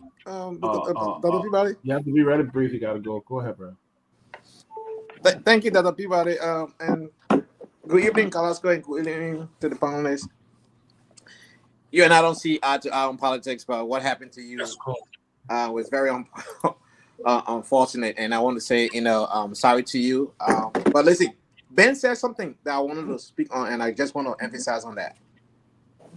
Go to court, make sure that your fingerprinting, everything that they did, your mugshot, everything, that it should be documented that they use the word withdrawn, not dismiss. Any legal person would know the difference between the two words. They should use withdrawn. If the case is dismissed, they should use withdrawn on your paper, because for international purposes. If it's dismissed, you will have to explain. If it's withdrawn, no explanation is needed. These are legal terms that are very important. Look, if anybody said that you're not important, that they don't know the asset that you have to war leaders, the asset that you have to dignitaries in the world. People don't understand that role you play is a privileged role. It's not entitled role. You were privileged to play that role, and you should cherish that moment every single day of your life. Sure. And so you are a very important individual in society. Not every person will have that opportunity to play that role. Yeah. Keep your head up. We are grateful that you were not, taken away from us. Follow the proper procedure. Don't let this, get into your head. Be who you are and who you have always been. That's what I have to say to you. Thank you. Yeah, Kalako, we want to thank you on behalf of the closing acumen. Thank you for presenting your case. There are a lot of people around the world that was watching for the inhumane and brutal torture that you face in jail. A lot of people are watching, and I hope this will. Somebody just told me that your case is being reviewed by the international human rights group at the moment. They are reviewing your case at the moment and stuff like that. I hope this will open eye or will send a message to President Joe Boakai, to the police director. I hope we will continue to showcase Mohammed Fofana, the guy who's assigned with the police director, who has been very abusive and was brutally abusing others, and you in that place. But I want to thank you. We also want to extend a Merry Christmas to you and your family, happy anniversary, and to the President of Liberia, former President Weah. Please convey our message as well to him. Wish him a Merry Christmas. We saw him singing yesterday, leading the choir. At least he was in the church doing something while the other men were there dividing people on exit lines. Thank you. Thank you. And do your closing, and then you can leave. You have spent a long time with us. We appreciate you coming.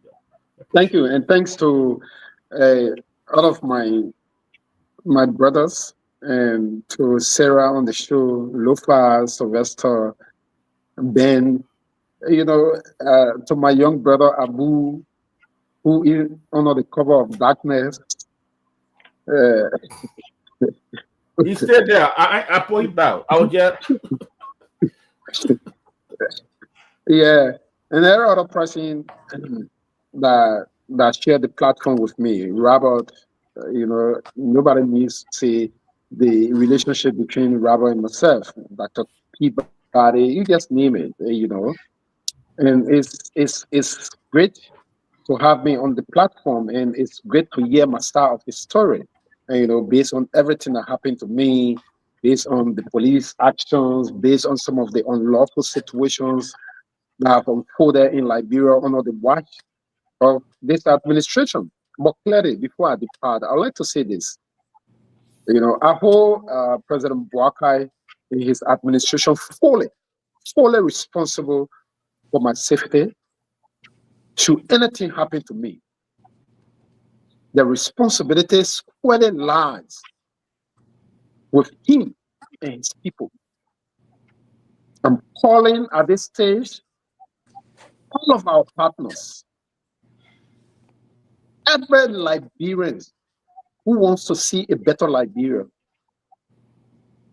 that my life is in the hands of people like Mohammed Sharif,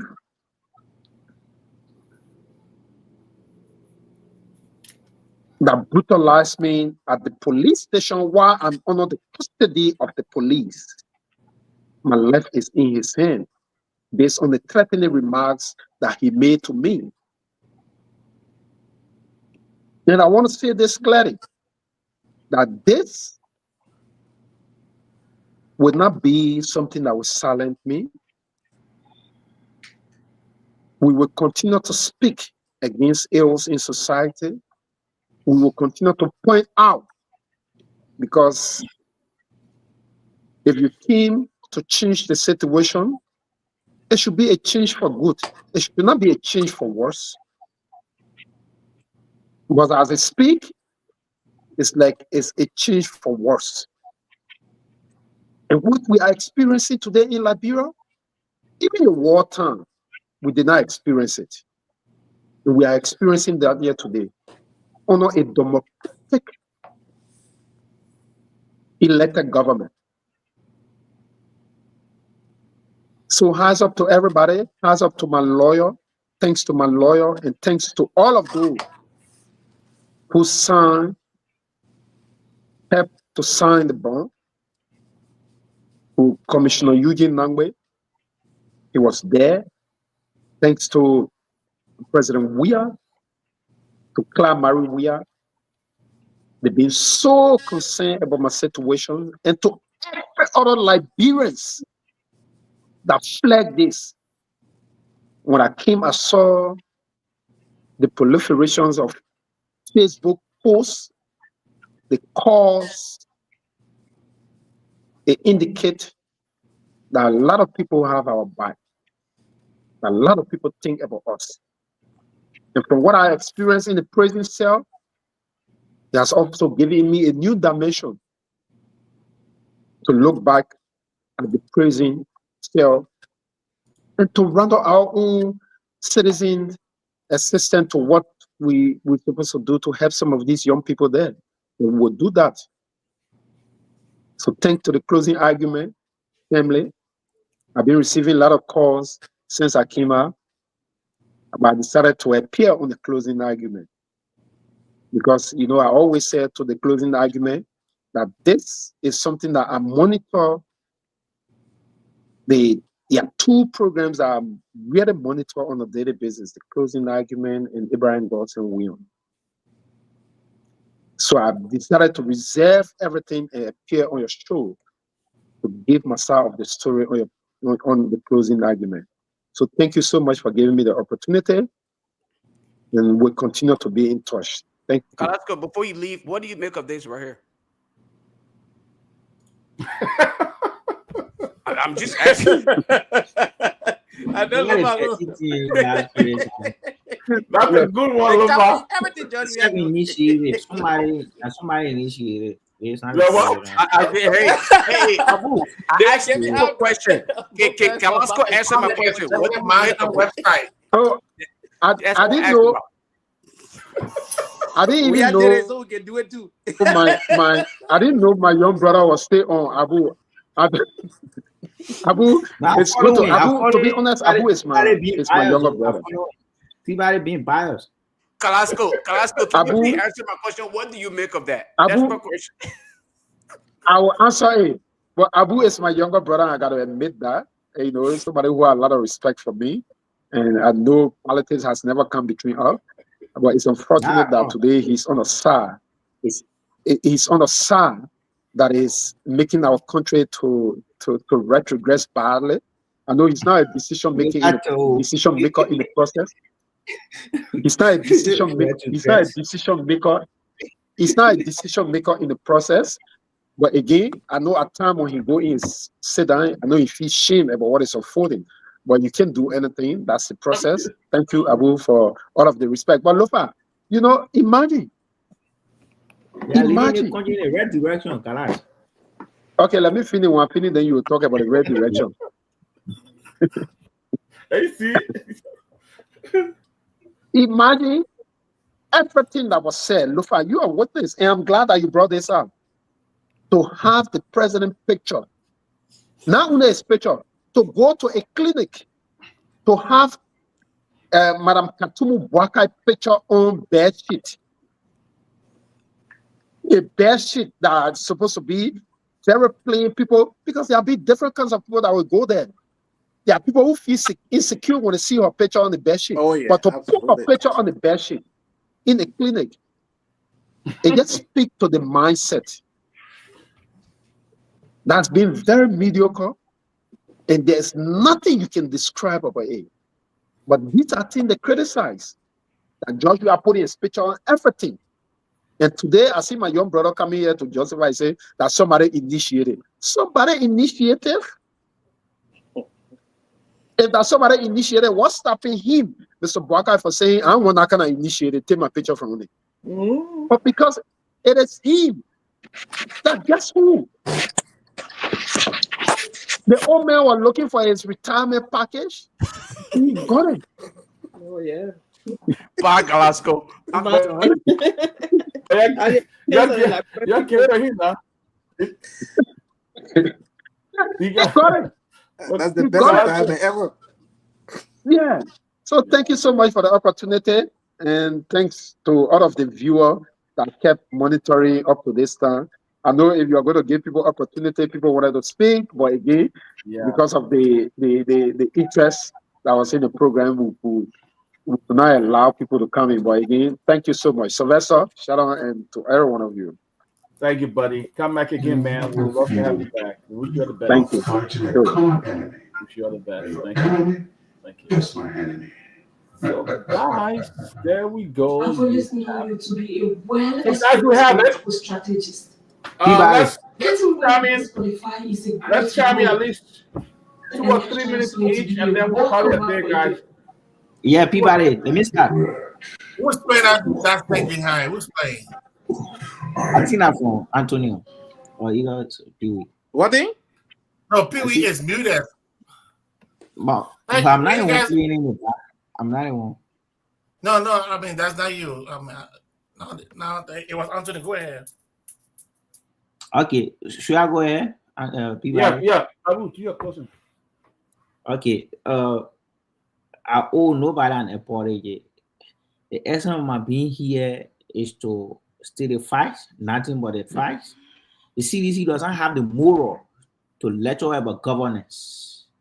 Glasgow show was one of the influential figures in the Weir administration when university students were brutalized here, when the police deputy director of operation was beaten at the party headquarters of the CDC, when the then public works minister, may his soul rest in peace, Mabudu Yimpan, was being threatened by the Secretary General of the CDC, Mabudu Yimpan, because he criticized that he's being under immense pressure by the government to build rules and substantive rules. Those rules today across the country are not pliable. And I listen to my sister one lecture about governance, say 60 years, people write, people endorse. Are you serious? 60 years people endorse. This government, the Unity Party administration, negotiated for the road from Banga to Vonjama. Don't you know that? Your administration desecrated almost every fiber of my country. You have as a Jackson and hypocrite as a Jackson. Pewee administration, Minister of Foreign Affairs. When they see as a Jackson man was crying in the name of Bazanga Fine. And as it with this serious, as it as serious man wants to talk about secret offensive, this man betrayed Bronskin. He supported man and Sirleaf or Pino Ryan. And as it come on the show, is in moral voice. Not moral voice.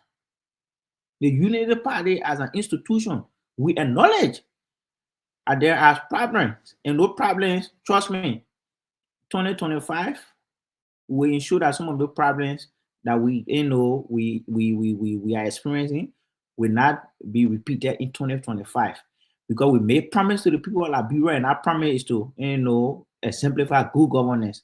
This president is not distracted. He will ensure whatever promises we made, if not completing 100%, we will do 80%. And trust me, Peabody, I'm here to stay. Though I've been, treated unfairly, let me state it for the record. I've been treated unfairly. Most of the panelists on the show, what they do, they buttress guests who are criticizing the government. So I should be given an ample time to channel my issue. But when I'm speaking, you keep interrupting me and you say I'm speaking for a longer time, and which in my mind, you're not being fair. The essence of the show is to sensitize the people for happiness across the country. The Liberian people are listening to us. You think the people are being led because they feel, because you get me? You know? Go ahead, Abu. Go ahead. Abu, speak. Okay. Speak. So you think people have forgotten what CDC did to them? When you have a president who left the country for 40 days, you think the people have forgotten?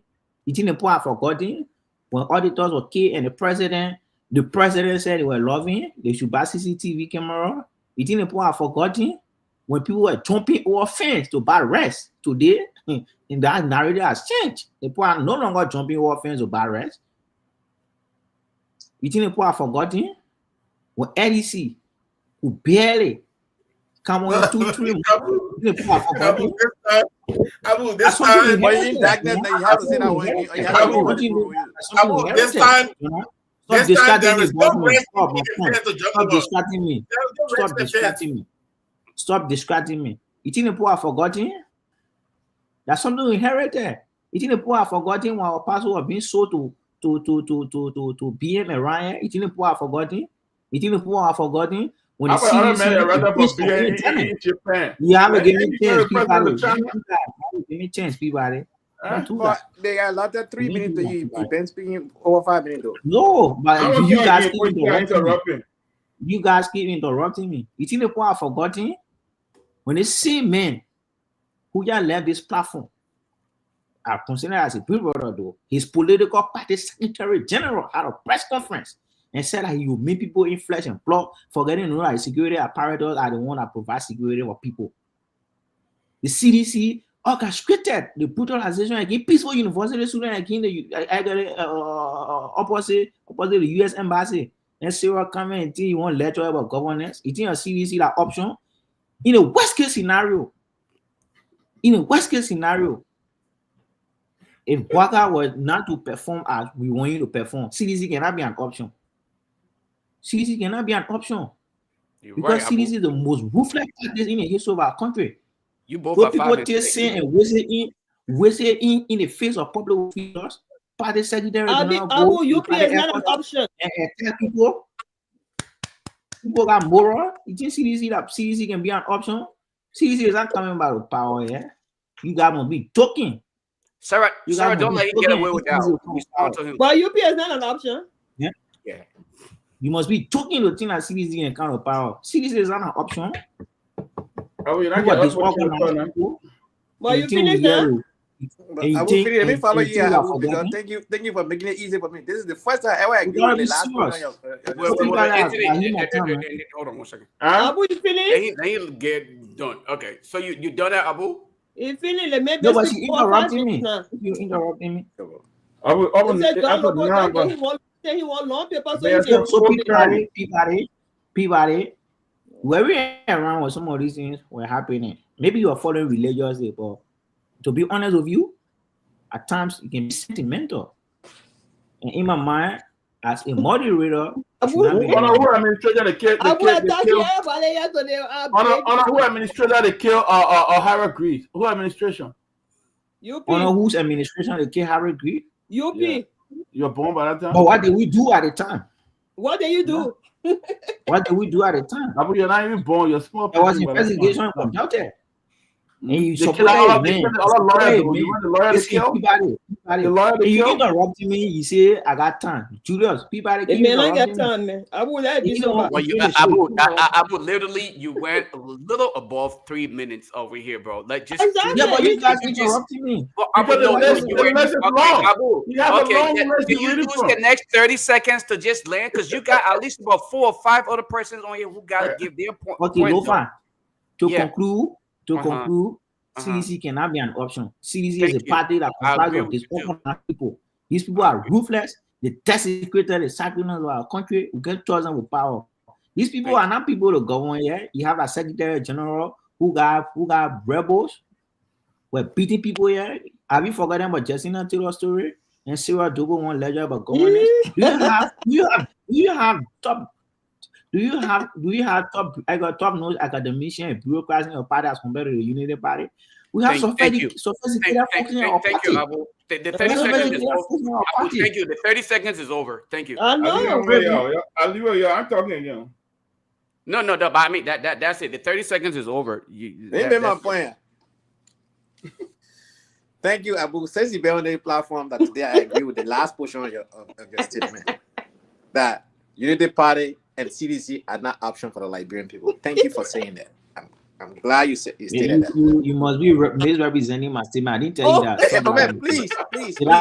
Don't interrupt me. Yeah, please mute Abu microphone, please. I don't have much time. But you misrepresenting what I said. Hey, mute Abu. Now he microphone, finished please. talking. Let the man talk too. Abu, he Abu, finished talking. no, I'm meeting again because he said I don't fair to No, him. you gotta mute him because he will interrupt me. Please, Mute the I'm man. about You to not say ever something. I listen to your don't own want to be Congo interrupted. story.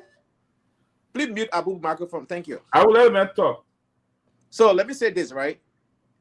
The finger pointing now is over. You have won this election campaign is over. It is time for you to govern. You promised cabinet. You ran on cabinet Janet situation that cabinet Janet. Yesterday, cabinet Janet was on spoon. I sent the video to Lofa. Lofa, that video is less than a minute. That particular section, I cut it out. What it called? Cabinet Janet, your campaign vigorously. The cabinet Janet will be taken care of. You'll be prioritized. The same president said his administration will reflect the country. That means each county will have a minister proper in his government. Each county, his own words on the campaign trail. He did not do that. His cabinet reflect Lofa County. And my big brother here came and justified and said because Lofa County had 6 different tribes. But the Constitution also speaks about the reflection of the country. That is constitutional. It's not a choice. So, just stop telling us CDC did this, CDC did this. You are in power now. You are in power now. What are you doing? Apart from the MCC, the whole year, what have you accomplished? Apart from MCC eligibility, because you are only eligible. What have you accomplished the whole year? Everybody collecting salary. They're receiving money every month. Generator making more money than Saver 7. I said? Every day you come here and talk about, CDC. Everybody knows CDC here. So when you come here, tell us what this government is doing. We don't even know your foreign policy agenda. What is the foreign policy agenda of the Bwaka-led administration? What is it? Because until I know, I can't say anything about Guinea and you all talking doing business. I gotta know what is the foreign policy agenda. ECOWAS is working behind the scene to get Mali, Burkina Faso, and Niger back. They got up to January 29th to resolve that matter. Or else, these 3 countries will be out of ECOWAS permanently. You understand? We have a young 37 years old Ibrahim Traoré in Burkina Faso who are making headways. Put his country first. He's been in office less than 2 years. But see what he has done. So, when you come here, just stop lecturing us about, who messed up the country. You are in charge now. This is Bwaka, Liberia. This is Bwaka economy of Liberia. This is Bwaka security of Liberia. This is Bwaka social life of Liberia. Everything Liberia are going through right now, this This is President Walker. Responsibility, good or bad. It is your responsibility of the Capitol building be on fire. You're responsible because the police IG told the Liberian people that that building was in his custody. He had full control of the building. His own words, full control of the building. And the next day, it got it on fire. They had some explaining to do to the Liberian people. They were in charge of that building. And they got to tell the Liberian people what happened to the building. They were in charge. The last people to take full control of that building was the Liberian National Police. Nobody else. Not Stafford, not legislature.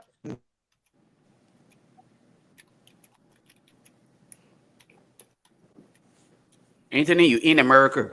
Yeah, You in America and your network actually buffering there.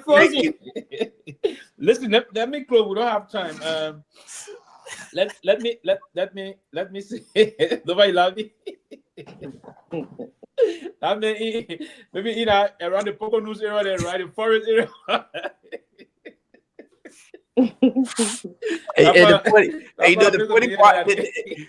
funny part about it, he works for a telecommunication company though. Oh, I hope you saw when he gets it on. So he gets it on. Maybe the weather and the weather can have an effect too. Are you kidding out, bro? My ANC, bro, the cheese trying to you want for the car, are you here? You want to ANC for the car for you? You did I think for the foreign policy, the foreign policy there.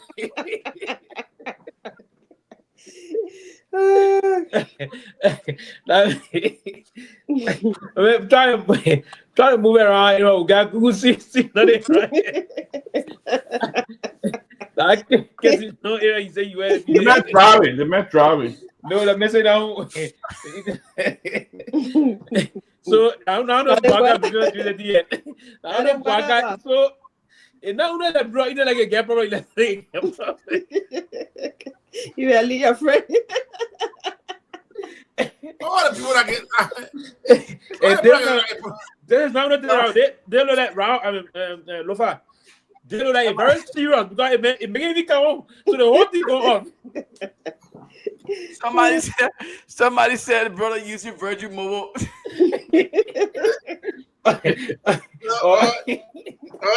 He's using that Elon Musk stuff. So Virgin Mobile, I'm gonna get bit. What? 10 hours more.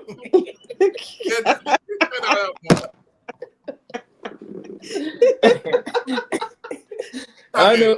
Yeah, I will miss this one. I will now. That T-Mobile thing is not stable because we'll never get it. No, T-Mobile is great. That's what I use it right now. That can't be T-Mobile. That got to be Virgin Mobile. That's why I'm using my basement right now. T-Mobile, when you use T-Mobile in the air, 30,000 feet above sea level. You can still use it. Internet cruising. Yeah. Right. So it's gonna. So it's good. T-Mobile is very good. That was the other. That's how it meant, Anthony. I wish you well so that your thing can come quick. You're not close, but I gotta go. I'll leave on the team and go. My son gotta go. I'm about to get off. Quickly, let me say this quickly. To their response, I hope Abu stay following. Not Abu, sorry. Anthony stay following. To their response to you asking a question about the foreign policy. Our government foreign policy is in. Listen, so our foreign policy is basically tied into our domestic policy, right? But we do have a basic foreign policy prescription here. The tendency, the element of non-interference is the hallmark of our foreign policy. It's strong, it's straightforward. So what leader will do, we blend those things sometimes with other means. We to mix it with some economic diplomacy in terms of the way we engage now. Economic diplomacy is very important. Partnership development is key to that process also. We ensure that folks come and do some issue of investment and trying to explore those possibility of folks coming to do some employment. So it's a straightforward process. But again, I will take this time tonight to say we're very clear on our line. We believe in adhering to the rule of law. war, and that's part of the reason why we supported all the period of years this country supporting our country democracy, and it's important that we all adhere to those things. We call on every responsible government to adhere to the rule of law. It is important. Government do slip there. If you're on a slipping note, it's terrible in terms of those things. You correct course and move forward, restore our country democracy. It's just the simple thing to do. So we will always remind them and amplify our voices from distance and ask them to do the needful. And that needful is to allow the will of the people to always be projected. And that's why Article 1 of our Constitution is very clear. It states clearly that power is inherent in the people, and their authority, every free government,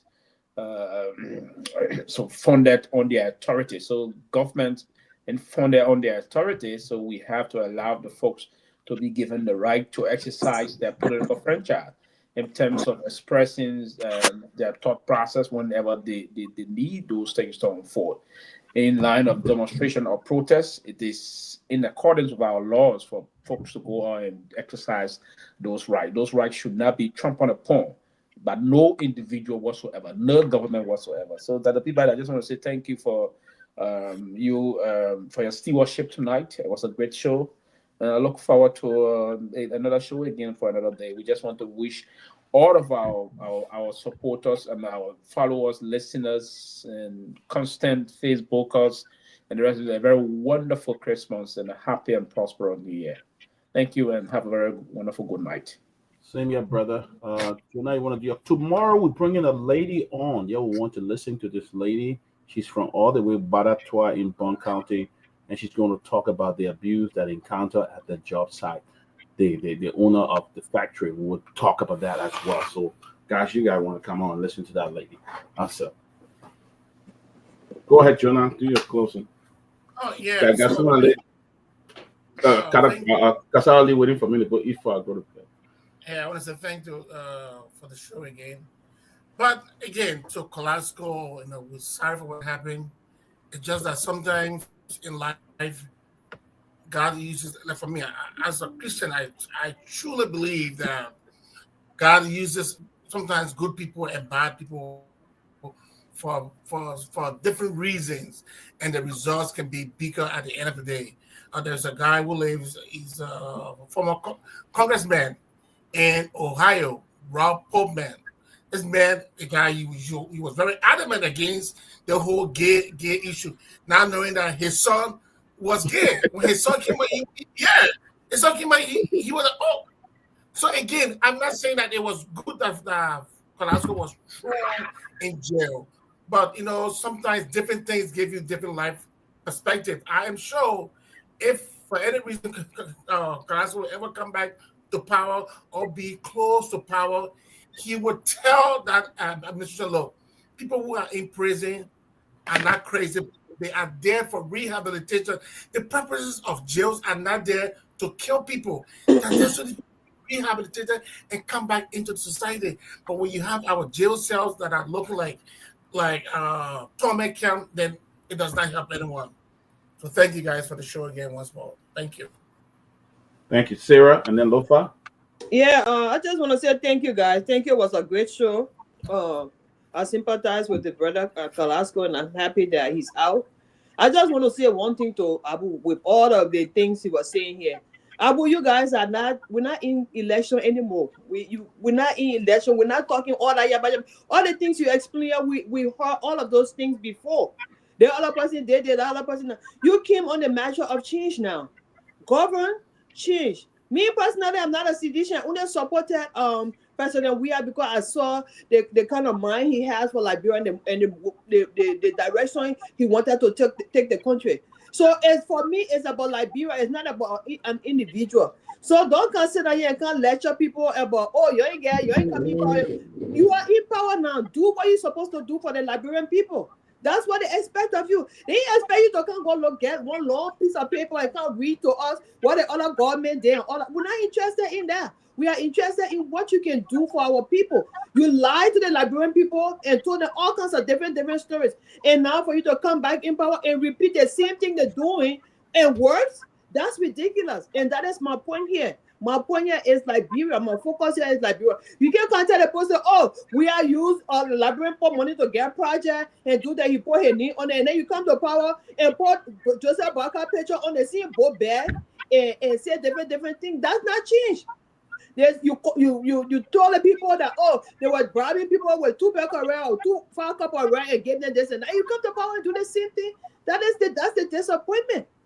And until we can have bright people in the room to sit down and redo our constitution, and really think about how our country can move forward, we are going nowhere. We will talk until we get tired. This thing is just a vicious cycle. So to my Liberian people, I say Merry Christmas and a Happy New Year to everybody. Let's pray that God usher us into the new year in a very healthy and safe manner, and will continue to expose the ills in society. Call me all the names you want to. I don't have thin skin. I don't. Myself here, I know the game. So we will all talk, and at the end of the day, we demand that the rescue mission respect the rule of law. Respect the rule of law. Joseph Barker is breaking all the laws, and he comes on Facebook, whatever, and telling people about rule of law. How can you be telling us, the people, to respect the rule of law, and you yourself as a president not respecting it? That is hypocrisy. And that's the reason why our country is going the way it's going, because he is not setting the example. I don't know whether he's in charge or that the people around him in charge or what, but if he's not in charge, I advise that he wake up and get in charge, because the power is inherent in the people and not him. Liberian people can get vexed right now and get in that street and say, Mr. Barker, get out. They mean it. So you don't disrespect the rule of law because you want to prove a point. You respect the laws as a governor, as a president, so that the people can follow. That's just my message to everyone. Thank you so much for the show. I enjoy it. All right, Lofa. Let me just close on this note. It was a great show. Again, to Kalasco, I'm sorry that he had to experience what he experienced, but like Benjamin Jonah mentioned earlier, I think sometimes God use people's situation to expose whether it's good or bad things that happen. So probably this is an opportunity for Kalasco to re-energize himself and advocate. He mentioned on another platform that he's an activist. Hopefully going forward, he will see reason to fight even more than what he's doing today to stand for justice for other Liberians, because he's not the only person. At least for Kalasco, his story is highlighted because of his close proximity to the previous president. Now, take into consideration other Liberians who nobody know from anywhere. There are probably hundreds or thousands of Liberians who are just relinquishing behind bars. They never have the opportunity to stand in front of a judge. They never have the opportunity to experience true justice. So hopefully this is an opportunity for people to see it, because from the inception of whatever we want to refer as government, every government that comes to power, they ignore the plights of the people. They carry on what we will consider injustice. Okay? President Doer and other people came, they did the same thing. Charles Taylor came, he did the same thing. Madam Sirleaf came, she did the same thing. And here we are today, President Boykai, President Ware, let me not leave him out. Similar thing happened. The people concerned, the quest of the people is not being acknowledged. At what point in time will we say to ourselves, governance is service oriented? When you come to government, it's not about the big boy, big girls conversation. It's about how can you provide service or services to the people that elected you. Unfortunately, we are yet to experience that in Liberia. So this is where we go, and this is how we are here. Hopefully, going forward, other Liberians will see reason to stand up against injustice. when the rain falls, it is not selective on which roof it falls on. If you're in that area, that geographical location, you can end up being a victim of the rain. So let us see reason to just, not think about ourselves, but let's go beyond ourselves. Let's look at reason to stand up and ask government to invest in quality healthcare, invest in quality education, invest in quality early childhood education, because that's the foundation, not only in our pockets individually. When we are in government, we keep our mouth shut. Today, I see Mama Sikaba, my own sister. This young woman calls almost every time on OKFM. When Mama Sikaba and other people were in government, you rarely heard them speak out. These are the kind of things that we talk about. When you are opportune to serve in government, you are to be the people's representation, not your individual selfish interest. So I will end on that note because my dog is messing around here with his toy now, so he's disturbing. But again, it was a fascinating conversation. Hopefully made the point across. And thank you guys for allowing all of us to engage Kalasco the way we did. And hopefully we can see reason to unite under one umbrella and build a much more vibrant society so that every Liberian can benefit from the resources that we have in our country, and not just few people to benefit and think that it is what it is. What Yumbi Kanga distributing money as though somebody in her family got some kind of farm of money. The embarrassing and disrespectful behavior on the part of Madam Yumbi Kanga Lawrence and other people. But again, that is a conversation for another day. But that speaks to the mentality of our people who came to the Western world, experienced the system that works, and go to Liberia and disregard their own people. Thank you, guys. Thank you, Lofar. Thank you. Tomalin, you want to do your closing real quick? Before quickly, let me say again, I want to say thanks for the program. Glasgow was good. You came here to to be heard, for your story to be heard by the people. If someone from the government, the police want to come and respond to it, they are welcome to come in on the platform to respond to whatever they heard. That's why I give his side of the story, and the code of public opinion will take it as it comes. But I want to say thanks to the closing argument family for the support they gave for us to go to Grace to identify with her over the weekend. We got a great time with her. I want to say thanks to all of you who made it possible. And she and our family appreciate it a lot. Thank you. And that message has spread. By the time we leave for Grace Place, we are hit 2,000 plus views. I was shocked that that program, that short we had on us, received that amount of responses. But lastly, I was moved by over the weekend by the death of this Princess Zuogira. It touched me so bad. I listened to all the stories, and I hope, Sarah, I would love for you to organize some women to come in to highlight so that we should not have another family go through that. Because her story is, the whole episode was shared. That fellow people should come and give their input to it so that another family should not experience it. It was very sad for a gentleman to, I don't care how much you are depressed, to go to the extent of taking someone's life. I don't think it's fair. And I saw her mother today, listened to her mother today, her brother. It's very sad. And that somebody would just invite you and stab you out of place and you die right away. That was sad. And the police, we should demand the police should not only just arrest this man. We don't know what happened. Bring him, they're like, people see this guy. What happened? We don't know the bottom of the story. It shouldn't be another Abraham Dawn case. Abraham Dawn was killed recently. And we have the editing about his story. Not because people are low profile people, somebody high profile, we all over the news, but Princess Zuo death should serve as a testimony to a lot of people that we should let the message go across, that we need to hear the story. So, Sarah, I beg you, try to organize some women, get them involved, let us hear this, let us talk about it so that we can avoid another episode of that. But my condolences to the family of Princess Zuo.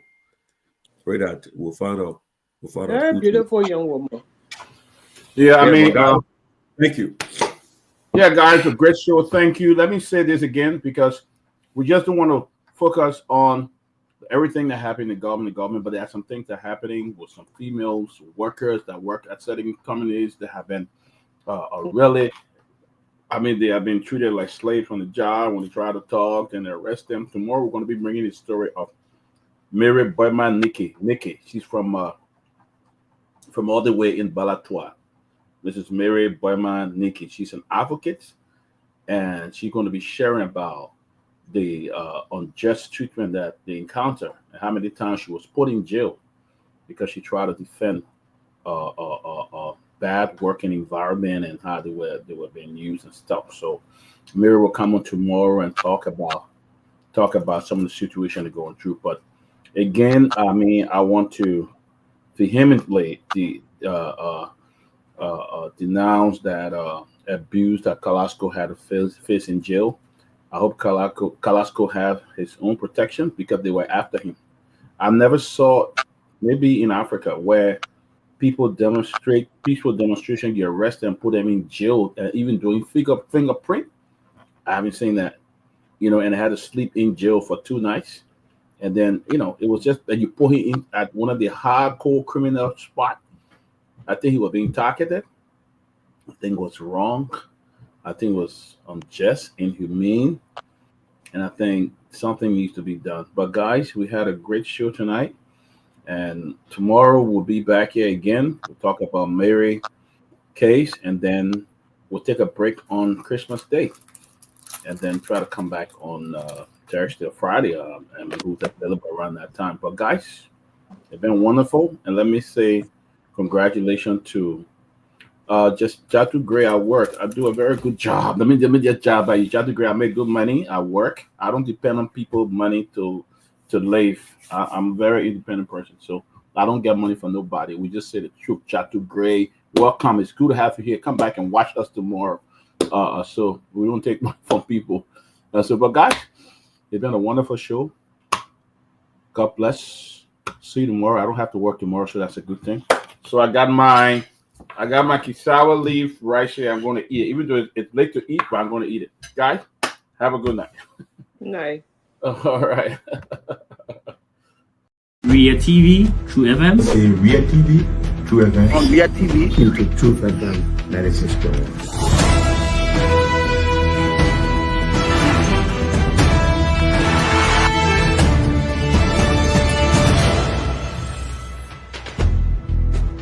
What's the meaning of the black barrier? The black barrier is to tell Joseph Bakala, if you don't organize yourself in a respectful manner, we'll take your paper. You might say what you want to say, but for us, we are here to make sure we build our country, that we are respected.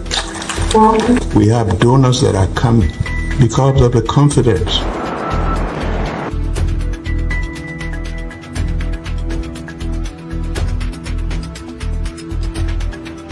News Summary of 12. My name is Hansen Der Capizin. Welcome to News and Analysis 30 minutes of news presentation about Liberia, Africa, and our one world.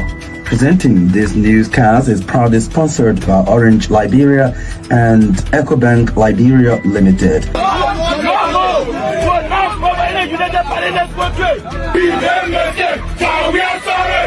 How is life after the presidency? But before the presidency, the same life, that's what you see.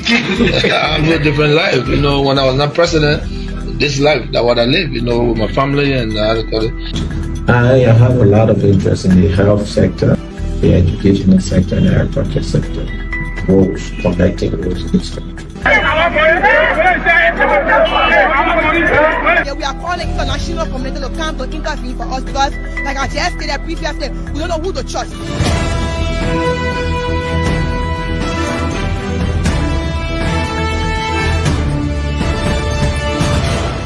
Always make sure to turn on to our Ria TV and listening to Truth FM 96.1.